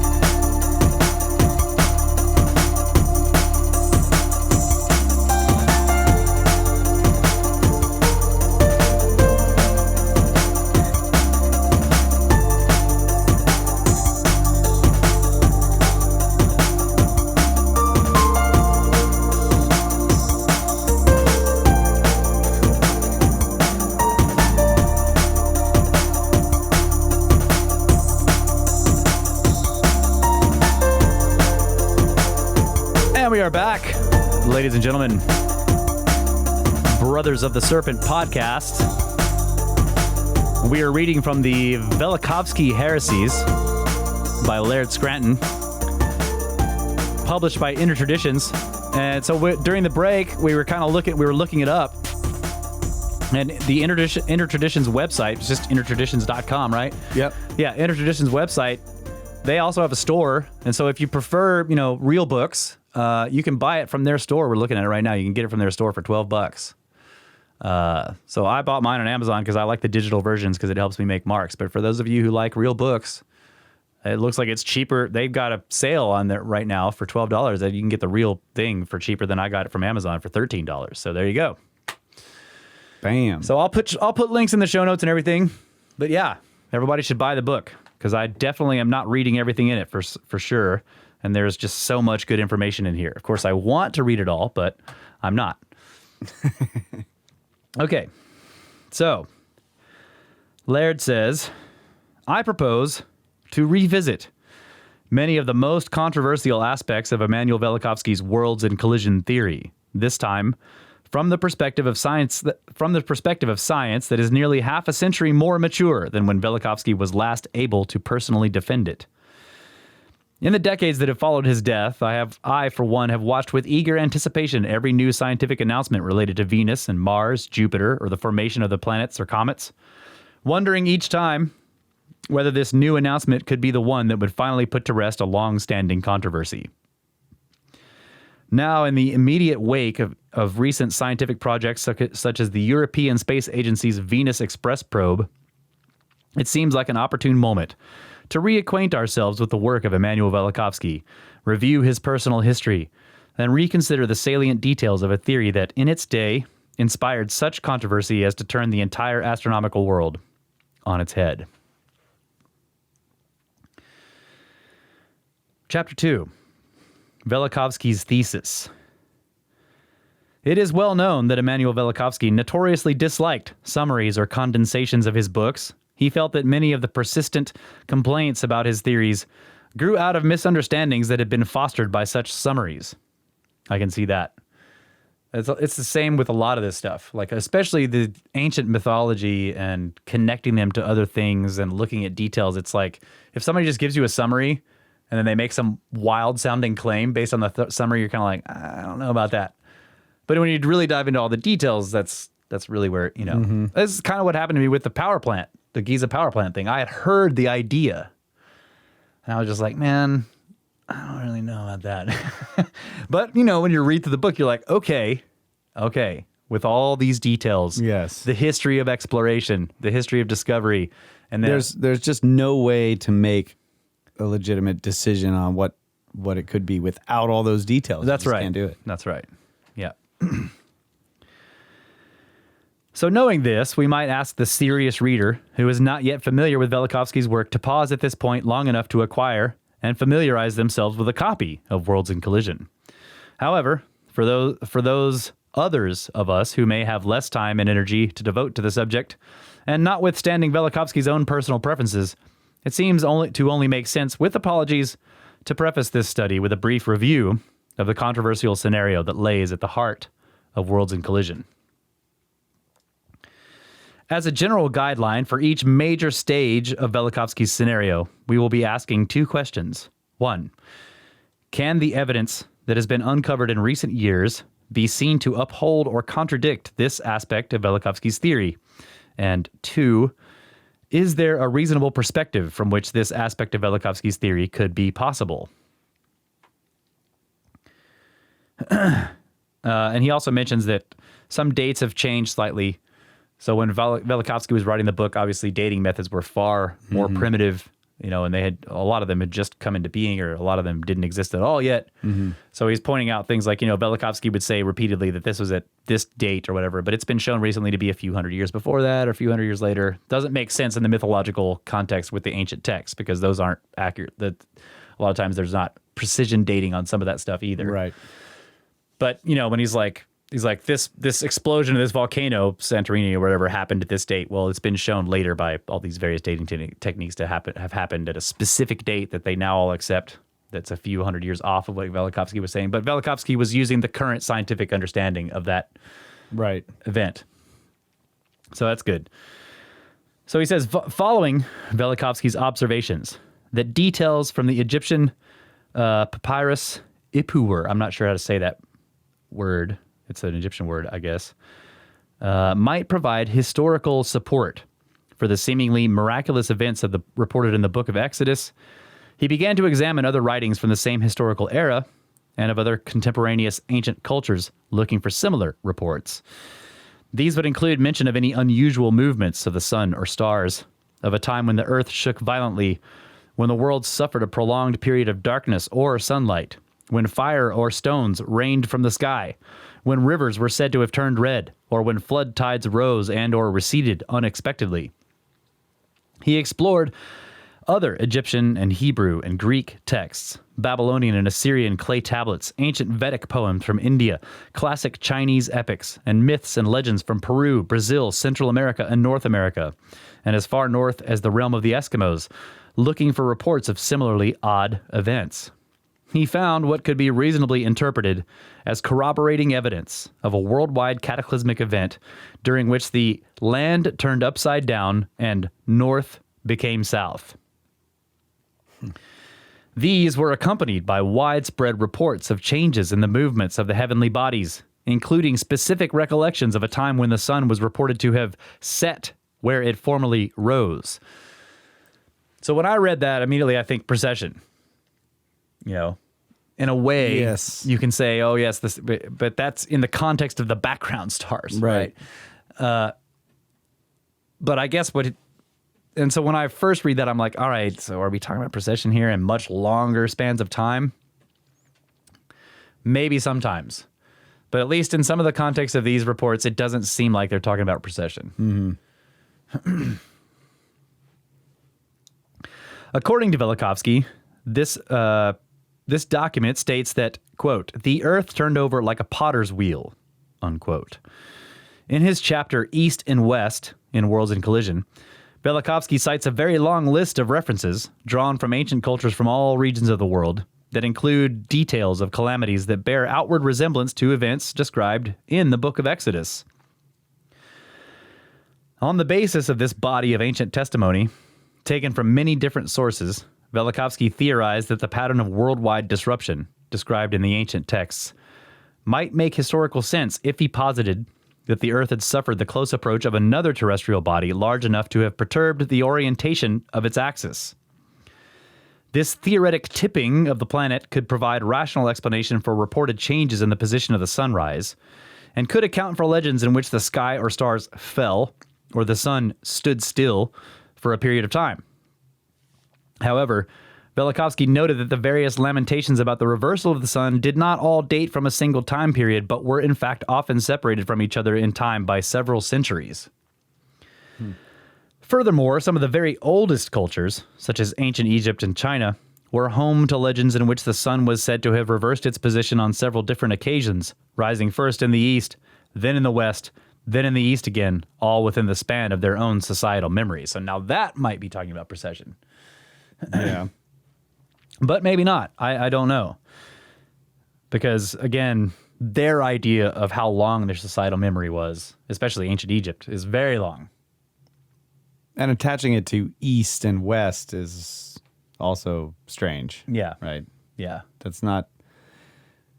If the sun rises in the west, it's now the east, isn't it? I mean, if the planet's flipped over, I don't know.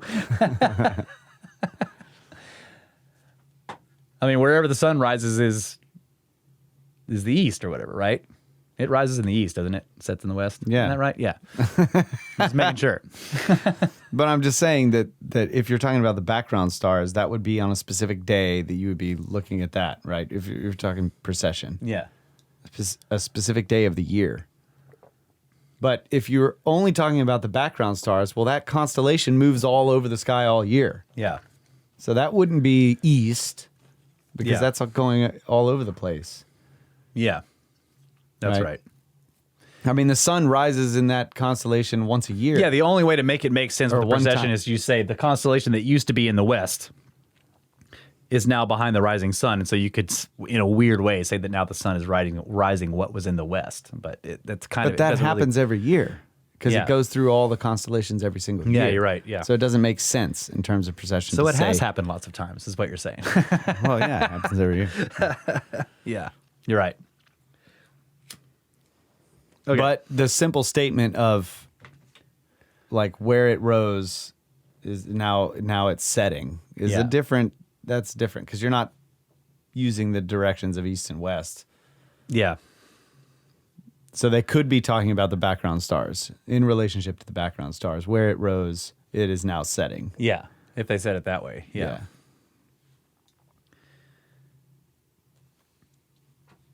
Yeah, I don't know. I mean, if they're saying rising first in the east and then in the west and then in the east again, I don't know. That seems a bit different, I guess, right? You know, if you're in one place and you're associating like there's a mountain over there to the west and over to the east are flat plains and a river, you know, and the sun rises over the river and the flat plains all the time, and then suddenly it's rising over the mountain. That's Right. how you would say it rose in the west. Exactly. Yeah. You're talking about the earth. Yes. Not That's the where background stars. Yeah. The background stars you're right. The background stars have nothing to do with east and west or whatever, except for in relation to the earth. Right. So yeah, good points. So, Having settled on a scenario that could theoretically explain the ancient reports of disruptions, Velikovsky then began to search for an agent capable of having inflicted such disruptions. He again surmised, based on his own knowledge of astronomy and on descriptions given in various ancient texts, that the most likely type of astronomical body to have been responsible for these events would have been a comet. This supposition was supported by reports, such as those from ancient Mexico, in which multiple episodes of destruction were described as having occurred on a 52-year cycle. Isn't this also like the Jubilee? Yeah. Right? Velikovsky knew that the periodic recurrence is typical of comets, which orbit the sun time and again in great ellipses that can return them back to the vicinity of the sun on regular cycles. The same Mexican records that offered Velikovsky the clearest outline for a sequence of successive occurrences of global upheaval also assigned that tumult to a comet-like agent called Quetzalcoatl. According to legend, this comet first gave the appearance of a snake-like monster, but eventually transformed itself into a star. Velikovsky noted, with some confusion, that the title Quetzalcoatl was also a name that had been traditionally assigned by these cultures to the planet Venus.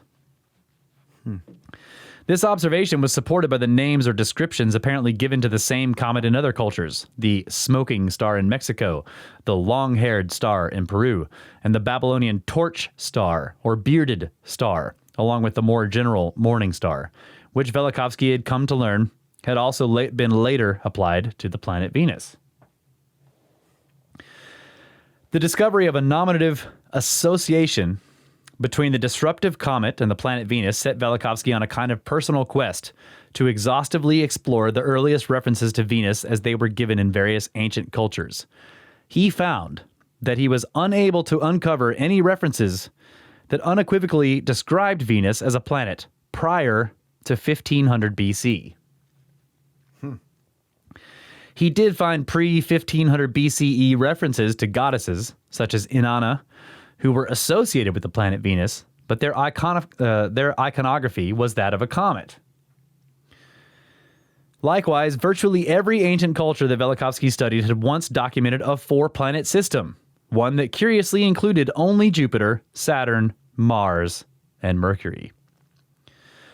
Moreover, the very earliest references to Venus in many of these same cultures often defined it using terms typically reserved for comets. They described Venus as exhibiting appearances and behaviors that were distinctly unlike those of any planet we currently know. For example, Venus was described as being hairy, or with a tail, or horns, or a beard, terms that were typically used to describe the trailing vapor tail of a comet.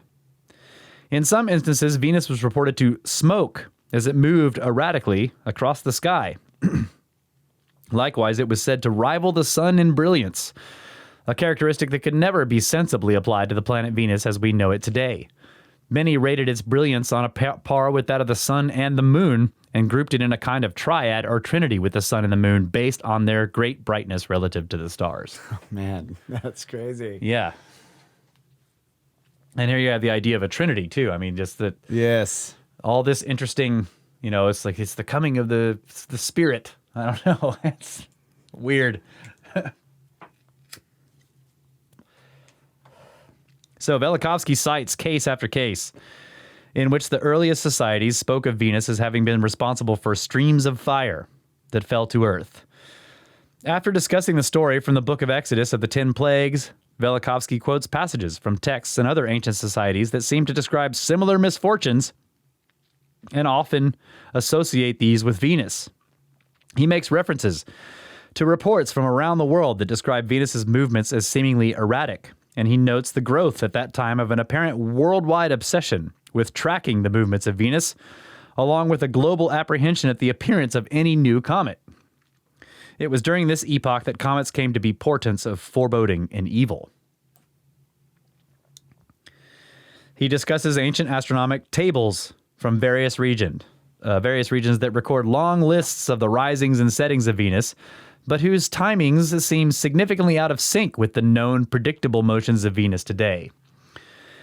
Getting other planet risings and settings right? Yes. Yeah. That's the thing, is like a lot of these researchers are saying, well, That's what I was thinking, because I remember that where they're like, yeah, they didn't know what they were doing, and it's like, wait a minute. yeah, But they got everything else was like right. spot on. Yeah. Yeah. And all their structures were aligned to everything just right, too. Yeah. Coincidence. Yeah.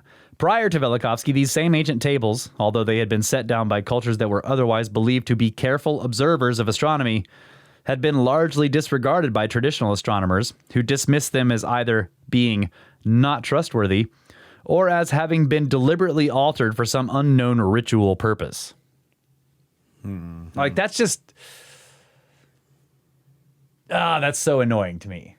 You know, oh yes, they're doing all this astronomy because ritual and religion are so important to them. And then they're going to like screw the numbers up. I just really want to swear. Screw the numbers up on this for also ritual purposes. Come on. Yep.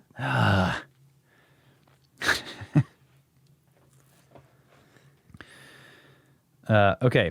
The mechanism by which Velikovsky proposes that Venus, the comet, might have theoretically come into being also takes its source from ancient mythology. According to his view, every ancient mythology in the world concerns itself with the birth of Venus. He says that finding the proper mythological counterpart to Venus in any culture's given mythology is easy. Simply inquire about the goddess who is said to have been born into the mythology. As a working example for use in discussions in Worlds in Collision, Velikovsky draws parallels to the ancient Greek story of Pallas Athena.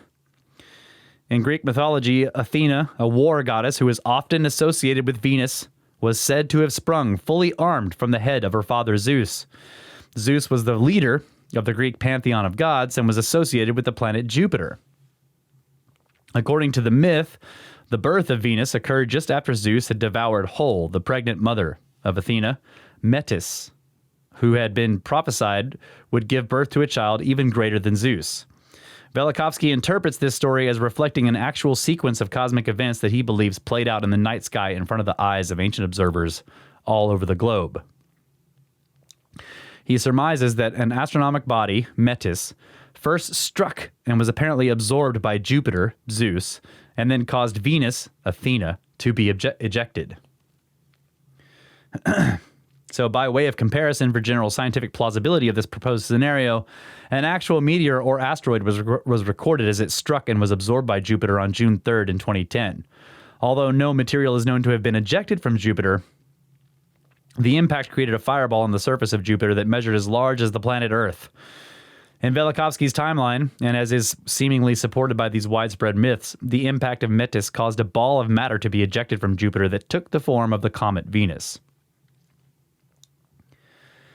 Once free of Jupiter, Venus then begins to make its way through the solar system, coaxed by the pull of the gravity of the sun into an elliptical orbit typical of that of a comet.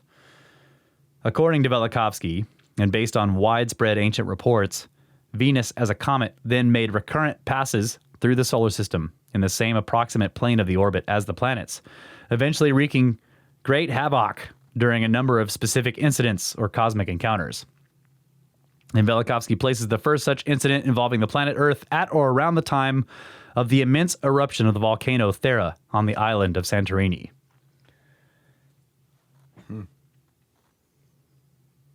So I think if that had happened, it would have...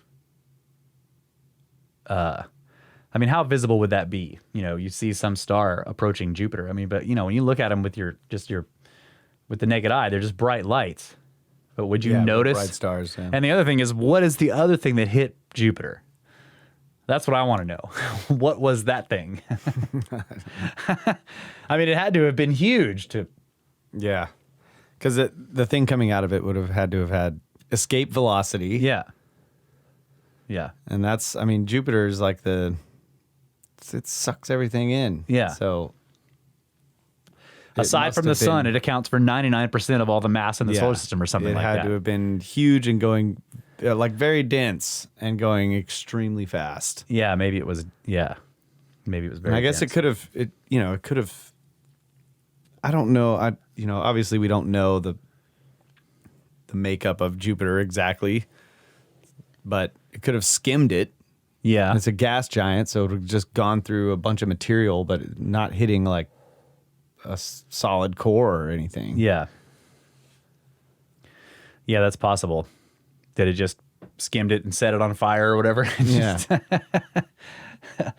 Well, it's interesting because later, we start getting into the problems with the core of Jupiter. But then you have if a large body is approaching Jupiter that close, you're going to have, I don't remember what it's called, but like the tidal forces are going to be ripping the thing apart. Yeah. So it's just going to turn into a big molten blob. Right. And yeah, and what came out of Jupiter was if it was either that object after passing through it, or it was parts of Jupiter coming out the other side. Or a little bit of both, yeah. Yeah. But yeah, it would have been on fire, molten, yeah. And so you would imagine that the whole thing would have gotten really freaking bright up there. So it Yeah. might have been it could have been obvious that there was a collision Yeah. just from the naked eye. Yeah, because something comes in and then they merge and then it gets really bright and then something comes out of that really bright Yeah, thing and you're just a like, little holy smaller crap, bright what just thing. happened? Yeah. And then that smaller bright thing keeps getting bigger and brighter and bigger and brighter and Venus, like Venus is really bright a lot. Yeah. But if it's as far away as Jupiter, yeah, it's it's going to be a tiny little dot. Yeah, yeah, so they might have seen it yeah. come out and then get, like you're saying, just slowly get brighter and brighter. And then it develops this long tail and it keeps getting bigger With and all brighter. the materials that it's streaming there's out of it and horns and it's glowing and there's lightning bolts and it must have been terrifying. Stop getting closer to us. Yeah, what do? You just look up there and that thing is every night it's bigger and brighter and bigger and brighter and this. That would have been terrifying. Yeah. So, large eruptions that spew out great quantities of ash are known to cause conditions such as darkness, hails of pellet-sized volcanic debris, and thunder, as are mentioned in the biblical reports in the book of Exodus. The mention of skin boils in the biblical account are consistent with the skin sores and rashes that affected large numbers of residents who lived downwind of the Mount St. Helens eruption in 1980.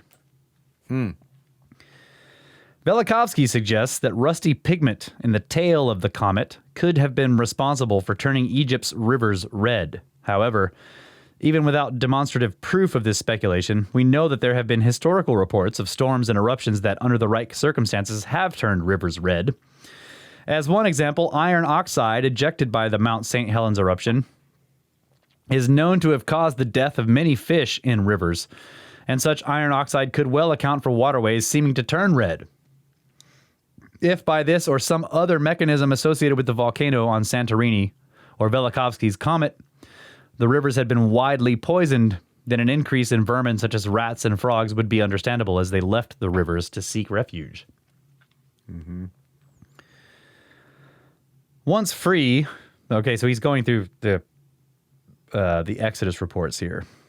He talks about the parting of the sea, could be tidal effects by closely approaching bodies of water, but also just by gigantic earthquakes. Yeah. I mean, an eruption that enormous could possibly have caused that, what is it, the transform fault that Johnson was showing us? That thing could have just, slid a whole bunch and that would have made all the waters recede and who knows.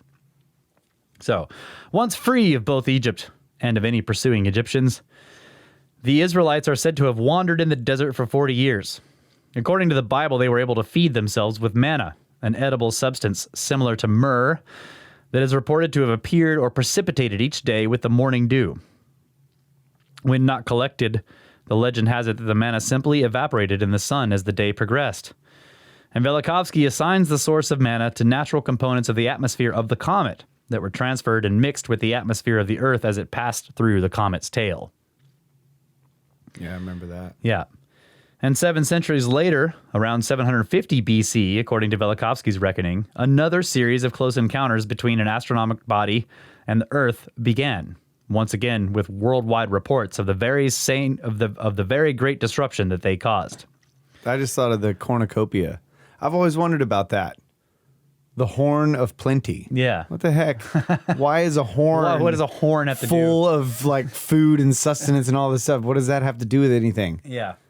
But if they call, the common tail is synonymous with these horns, they're calling them horns. Oh yeah, and it's raining. And then food we're passing down. through, and it's just raining all this food down on you. Well, there you go. Yeah. The horn of plenty. Wow. Given by the gods. Ambrosia. Yeah. Yeah. Horn bits. What are you having for breakfast? Horn bits. Horn flakes.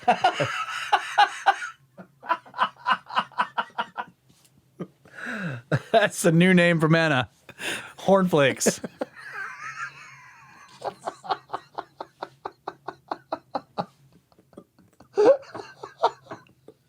Oh, man. Oh, we might have to put that one at the top of the list right there. Freaking hornflakes. I'm sorry. All right. Okay. Okay, so Velikovsky points out that these reports, and these reports would be another set of destructions that started taking place around 757 BC, that these reports fall well into the epoch of recorded history and include explicit statements that are clearly stated in well-preserved documents from Assyria and Egypt, Libya, and Ethiopia, as well as in ancient Hebrew writings. These cataclysms Velikovsky attributes to not to the ravages of Venus, but rather to close encounters with the planet Mars. But Mars seemed to Velikovsky to be an entirely different case than Venus. It had long been cited by worldwide cultures among the list of known planets. And there was no mention in various mythologies of Mars entering the pantheon of gods or family of planets. Rather, Mars appeared to have been a known planet since earliest times. Furthermore, prior to the first millennium BCE, Mars did not seem to arouse fear, according to the written records of human culture.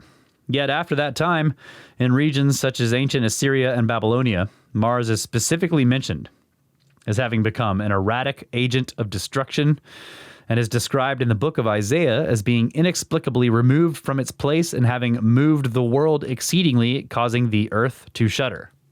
Man. As a solution to the problem of what could possibly have caused Mars to move out of its regular orbit and Venus to abruptly settle into one, Velikovsky proposes that there had been a cosmic collision between the two planets. Velikovsky based this conclusion largely on citations drawn from Homer's Iliad, which describes two great clashes between Ares, Mars, and Athena, or Venus. Velikovsky's proposed cataclysm with Mars in 757 BCE, the event he links to various ancient reports of changes in the apparent movements of the sun, is associated with the change in the calendar in the Middle East, which suggests that a change may have occurred at that time, either in the rotation or the orbit of the Earth. In support of this notion, Velikovsky notes that modern-day retrospective star charts, which are predicated on the presumption that there have been no interruption or change in the rotation or orbit of Earth, calculate that there were no eclipses of the sun visible in the Middle East in the years from 762 BC through 701 BC. However, according to Velikovsky, ancient texts dating from that time period clearly include reports of solar eclipses. So this is another thing. As you go back past these supposed events, weird stuff starts to happen to astronomical reports, and people that were good at astronomy in ancient times were reporting like, oh yeah, there was an eclipse here and there was an eclipse over there, but we take our models and roll them backwards and there's no eclipses. Yeah. That's cool. Another thing I thought of was, we've talked about this idea of crustal shift and all that stuff. And my thing is like, well, I think some of these ancient sites are much older than the standard model, but they're aligned, to the cardinal directions. Yeah. And so if there was crustal shift after they were built, they shouldn't be aligned. Yeah. But if the whole planet's moving. If the whole planet flips over, the pole is not changing. Yeah. Like a pole reversal that's caused by this, sort of like the gyroscopic motion, right? The pole's remaining the same. Yeah. So they would all stay aligned, is the point. Yeah. Or even if something comes by and just tilts that whole axis. Yeah. Yeah. because the pole itself is done. The axial pole is not changing in reference to the crust. That's right. Yeah. Now, there would be earthquakes, and obviously there's drift, and there's subduction zones, and all that. Yeah. That's changing the crust minutely, and then, of course, in a catastrophic scenario, it would be greatly accelerated. Yeah. But, yeah, for the most part, you remain the same. But imagine, I mean, if this stuff really happened in 700 BC, that's recent. Like a planetary body's moving close, or just like cruising around the sky. And this second set of cataclysms that Velikovsky's talking about with Mars is in 757 BC. Man, we got to get over there and do some geology. Yeah. You know, I mean, as a human race. Yeah. Not us. We don't know how to do it. You talking about going to Mars? Yeah. Yeah. They need to do some serious geology to find out, like, how old some of these features really are. Yeah. Yeah. Some of those pictures that Randall was showing us where you're like, you see the clear, it's a river. Yeah. But there's no canyons, there's no erosional features to the side like you see on an Earth. Normally, so yeah. So you're like, all this water rolled through there and carved this thing, and then no water after that. Right. Where did all that water come from? And then it's Where just did it go? pockmarked with craters. all Yeah. over. You're like, oh my God, Yeah. this is crazy. Yeah. And isn't there something like some of the features are so high up or sharp, cliffs that ridiculously that suggests that they're new. Yeah. Because if there's any type of earthquakes or any geological changes, or even going just on, the sandstorms there should wear Yeah, that stuff down exactly. and smooth them out. But they've got these sharp edged. Yep. could all be pretty new stuff. Pretty new stuff. Yeah. All right. Yep. Take a break. Snakes.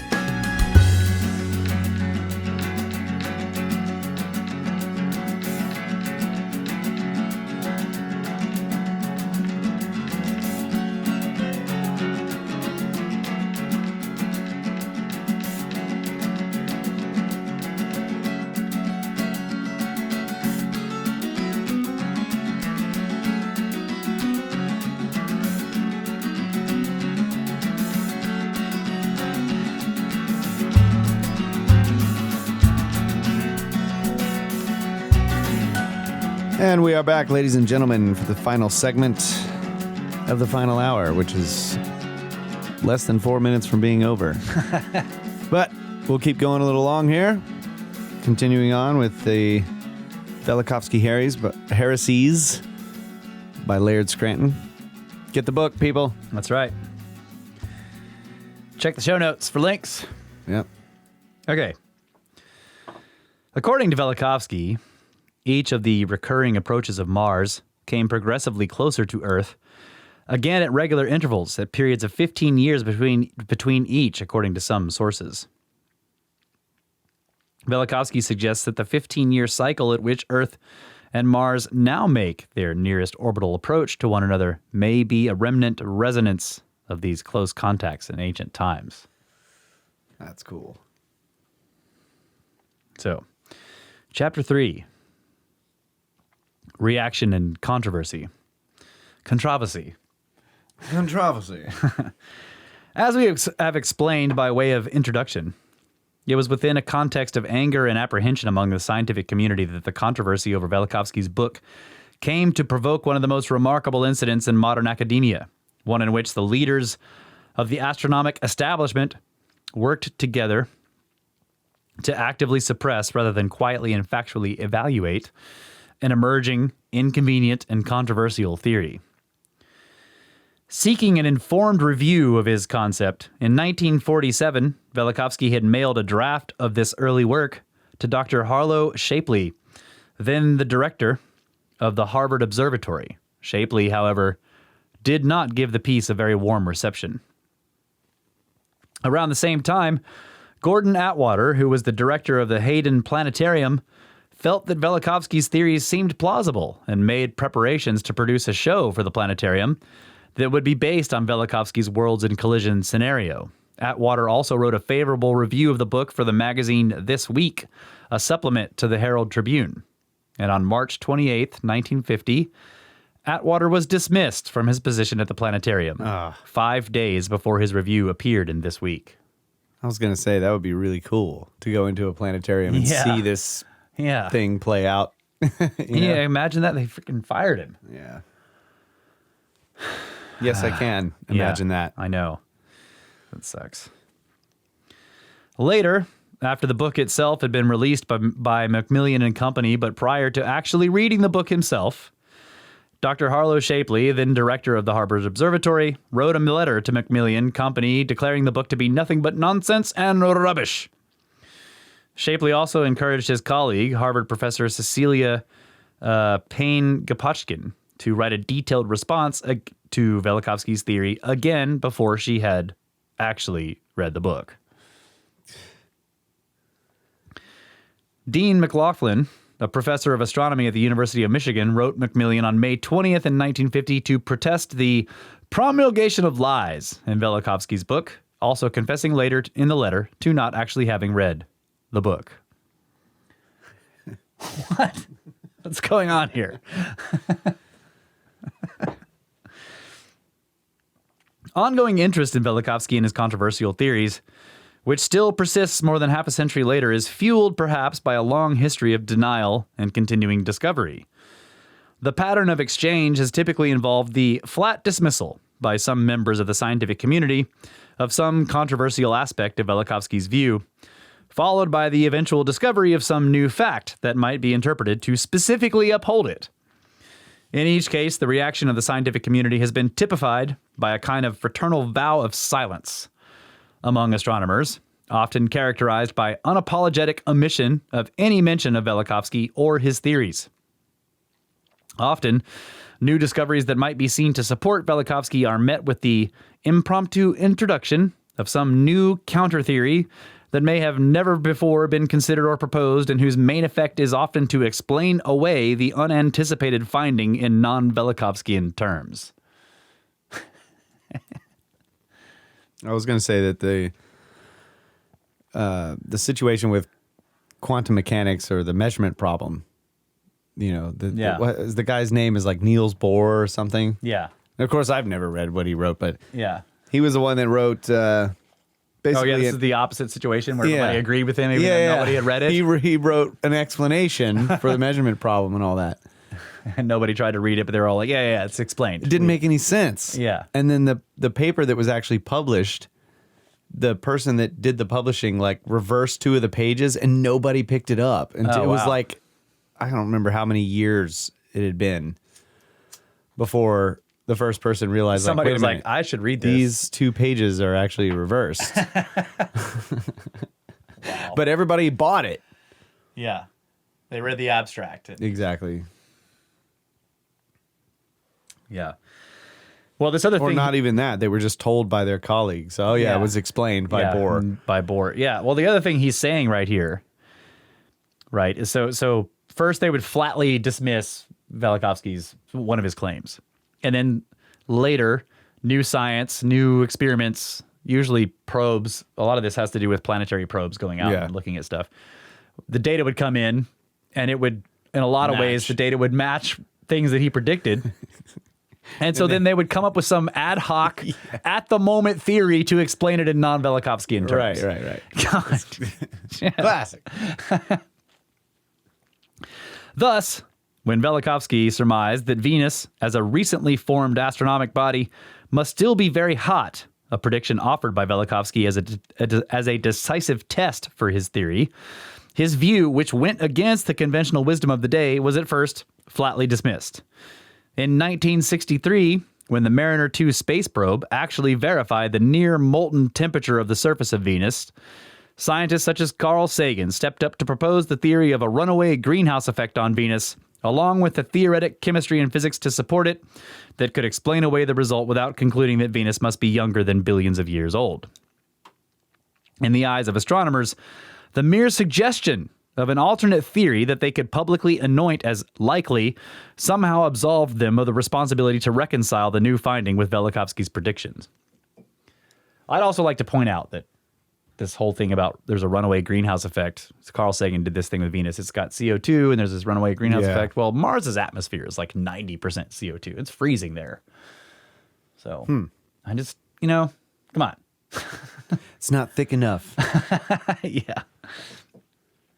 Likewise, because in Velikovsky's view, Venus represented a new planet, his outlook required that it be found to have the pristine surface of a young astronomic body.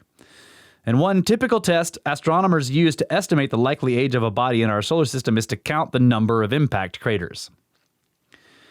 The more craters that are found to exist, the older the body is deemed to be. When, in fact, the surface of Venus was eventually shown to have far fewer impact craters than would be expected for an ancient body. Astronomers quickly proposed and then collectively endorsed, this time with no real supporting scientific evidence at all, other than a preconceived expectation, the solution that unknown geological forces must have somehow recently refreshed or resurfaced Venus in its entirety. Yeah. All right. So we've just made it to chapter 4. Should we stop there or should I go a little bit more? What do you think? Let's see what chapter 4 is all about. What's chapter 4 all about? Yeah. Early predictive tests of the theory. Immanuel Velikovsky used inference, logic, and other tools of a comparative mythologist to derive a likely sequence of events in the cosmic drama that he outlined in Worlds in Collision. Consistent with that approach, if his scenario were true, he realized that there would be certain predictive conclusions that could be drawn about the various astronomic bodies purported to have participated in his theoretic drama. Velikovsky considered the likely consequences of his theory and publicly set forth several of what he called advanced claims by which the correctness of his theory could be judged. Now, see, we've had many discussions on this show about the scientific method and about falsifiability, and how if you propose a new idea, the proper thing to do is to say, here's a couple of things that can be checked. And if any of these things are found to be untrue, then my theory is wrong. Right. Velikovsky did that, and he made tons of these things. He called them prognostications or advanced claims. And remember, it seems weird to us now because we're so used to having all this information about all these planets. But when Velikovsky was writing this, people were guessing. You know, there were no orbital probes around Venus or Mars or that had gone to Mercury or flown past Jupiter and looked at all the moons or Saturn. When I'm going through this book and he's talking about, like, look at what they thought about Venus in the 40s and then in the 50s and in the 60s until they finally got a probe out there. They were thinking, first they thought it was freezing. It was always like minus 25 degrees. Then later somebody was like, well, maybe it's like, minus 17 degrees. And then somebody later on was like, well, maybe it's more like, 35 degrees. And it wasn't until they got the Mariner probe there and it showed that it was so hot that lead would be in a molten state on the surface. That's how hot it is. Okay. So not only did Velikovsky set out things, he was like, here's what we can check, or here's things that, like, if this is found to be untrue, my whole story falls apart. Mm-hmm. Like, that's key right there. And then over and over again, those things were not found to be untrue. Right. And some of them still haven't found to be, we just don't have enough information, But he predicted things like radio waves coming from Jupiter when no one thought anything like that. And he came to that conclusion based on his work in Worlds in Collision. People were like, radio waves from Jupiter? Really, guy? Get out of here. But he did this at a symposium. He got up in front of people and he's like, one thing we should check. Does Jupiter put radio waves out? I think it might. And we should check this. And that was based on his idea of the electrical properties of planets. He also proposed that Earth had a magnetic field before anyone knew that it did. Like one that went out past the moon. I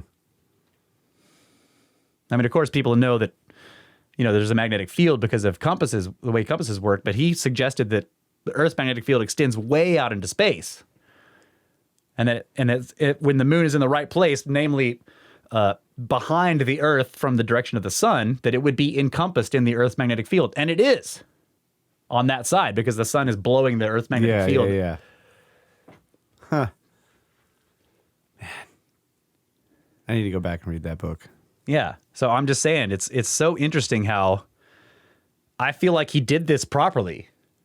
He makes this what would be called a Outrageous claims. yeah, yes, extraordinary claim. And then he was saying, all right, if you don't think the evidence I've set forth from all this ancient mythology is extraordinary, then here's some things we can look for. And a lot of the things that he suggested they were like, come on, Venus is not freaking molten.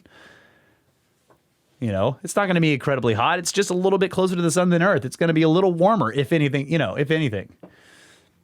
So what do you think about this new finding that it's possibly got life on it? I can't wait. Like, I know that's that's really gonna. That would make a lot of sense, though, if the tail in Velikovsky's story was raining down organic material. Yes. And that, if it did come from Jupiter, implies a lot of interesting things about Jupiter. You see what I'm saying? That's what I thought. I was like, wow, okay, so if Velikovsky's right, and there's swamp gas on Venus, right? And the swamp gas is coming from life. Or, okay, the idea that life is just ubiquitous throughout the universe, right? This brand new body already has microbiology on it. Yeah.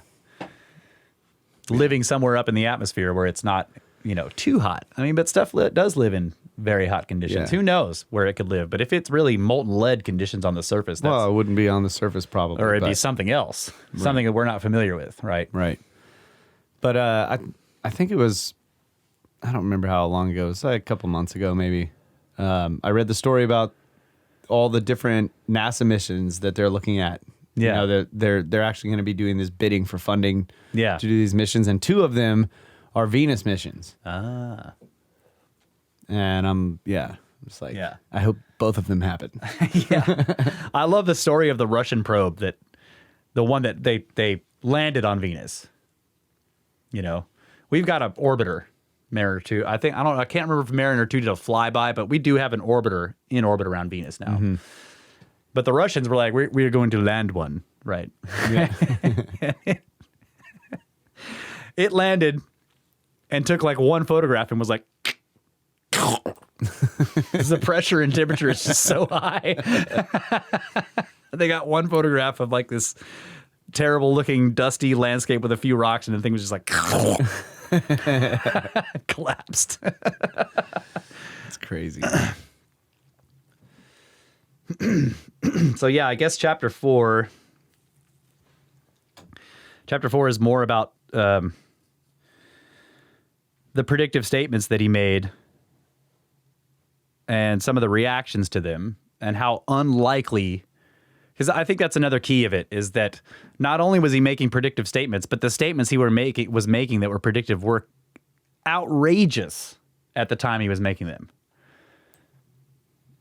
And they're becoming more and more plausible today? Not just plausible, but like, yes, that's what it is. Okay. Like, it was outrageous to suggest that Venus was ridiculously hot. But you have to imagine that people were thinking of it in context with everything else they thought they knew about his ideas. No, of course, Venus isn't ridiculously hot because it's a new body, but it is ridiculously hot. Okay, that's the key. Yeah, gotcha. They're thinking it's billions of years old, just like the rest of the planets. It can't possibly be that temperature, right? And so when they find out it's that temperature, then they have to come up with some other explanation for it. Yeah, they come up with some ad hoc atmospheric explanation for its temperature. Right. Annoying. Yeah. And the radio waves from Jupiter that's astonishing, Like, he came by that theory by reading ancient texts. That's pretty cool. I mean, it's roundabout. No ancient text said Jupiter's making radio waves. Yeah. But he comes around to that idea by reading all the ancient texts and then saying, okay, why in all these ancient texts, especially these ancient astronomers who in every other aspect of their astronomy were known to be very accurate.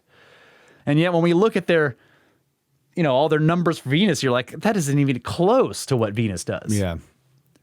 And what's interesting is as time goes on, like, in other words, the more ancient records are more off. Now, that's it. You can easily say, well, yeah, because they were worse at astronomy because it's older, right? But it's a very regular pattern until suddenly Venus is regular. Yeah. But these old records, first of all, in very old records, there isn't a Venus. That's the first thing. Then when it shows up and they're calling it Venus, it's incredibly irregular and all over the place. But that slowly calms down until suddenly now Venus is regular, you know. Then Mars starts going nuts. So there's this, I gotta look this up. But that just reminded me of this experiment you can do pretty simply with, I can't remember exactly how it works, but basically the idea is like, imagine a tuning fork. And you get one side of the fork going, right? You hit it, just one side. And it starts to resonate by itself, but then it sort of slows down, and then the other side starts to resonate. Oh, yeah, yeah. And then it slows down, and then the other side. So they're transferring that resonant energy back and forth between the two. Yeah. But of course, a tuning fork, They're connected. you can't see it. Yeah. But there's a way to set this up. I can't remember where I saw strobe this. light. Well, no, there's a way to set it up with like a chair, you know, just using like household things, chair and string and something. and you tie these things up, and then you swing one of them. But it's back and forth motion starts to transfer that energy across to the other one, and then the first one just stops, and then the other one starts going. Right. So that's what it made me think of. Is like Venus starts doing all this crazy stuff, and then it kind of chills out, and then Mars starts transferred going all that energy to Mars. That's right. Mars starts going nuts, and then Mars runs into Earth, knocks it over a little bit, and that chills Mars out. Yeah. And now here we are wobbling all over the place and spinning weird, and added 5 days to our calendar. That's the other thing is the coincidental addition of 5 days to the calendar all over the world at the same time. Man.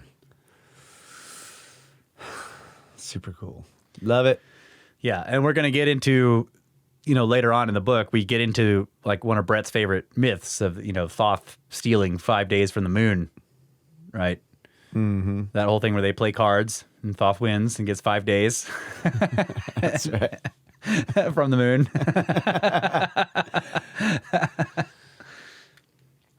Cards. 52 cards. Yeah. They're playing, by the way, 52 cards. All right. Well, I hope you guys enjoyed that. I did. Yeah. Looking forward to the next one. I'm having a lot of fun going through the book, and of course, I want to read it all, but I can't. So go buy it.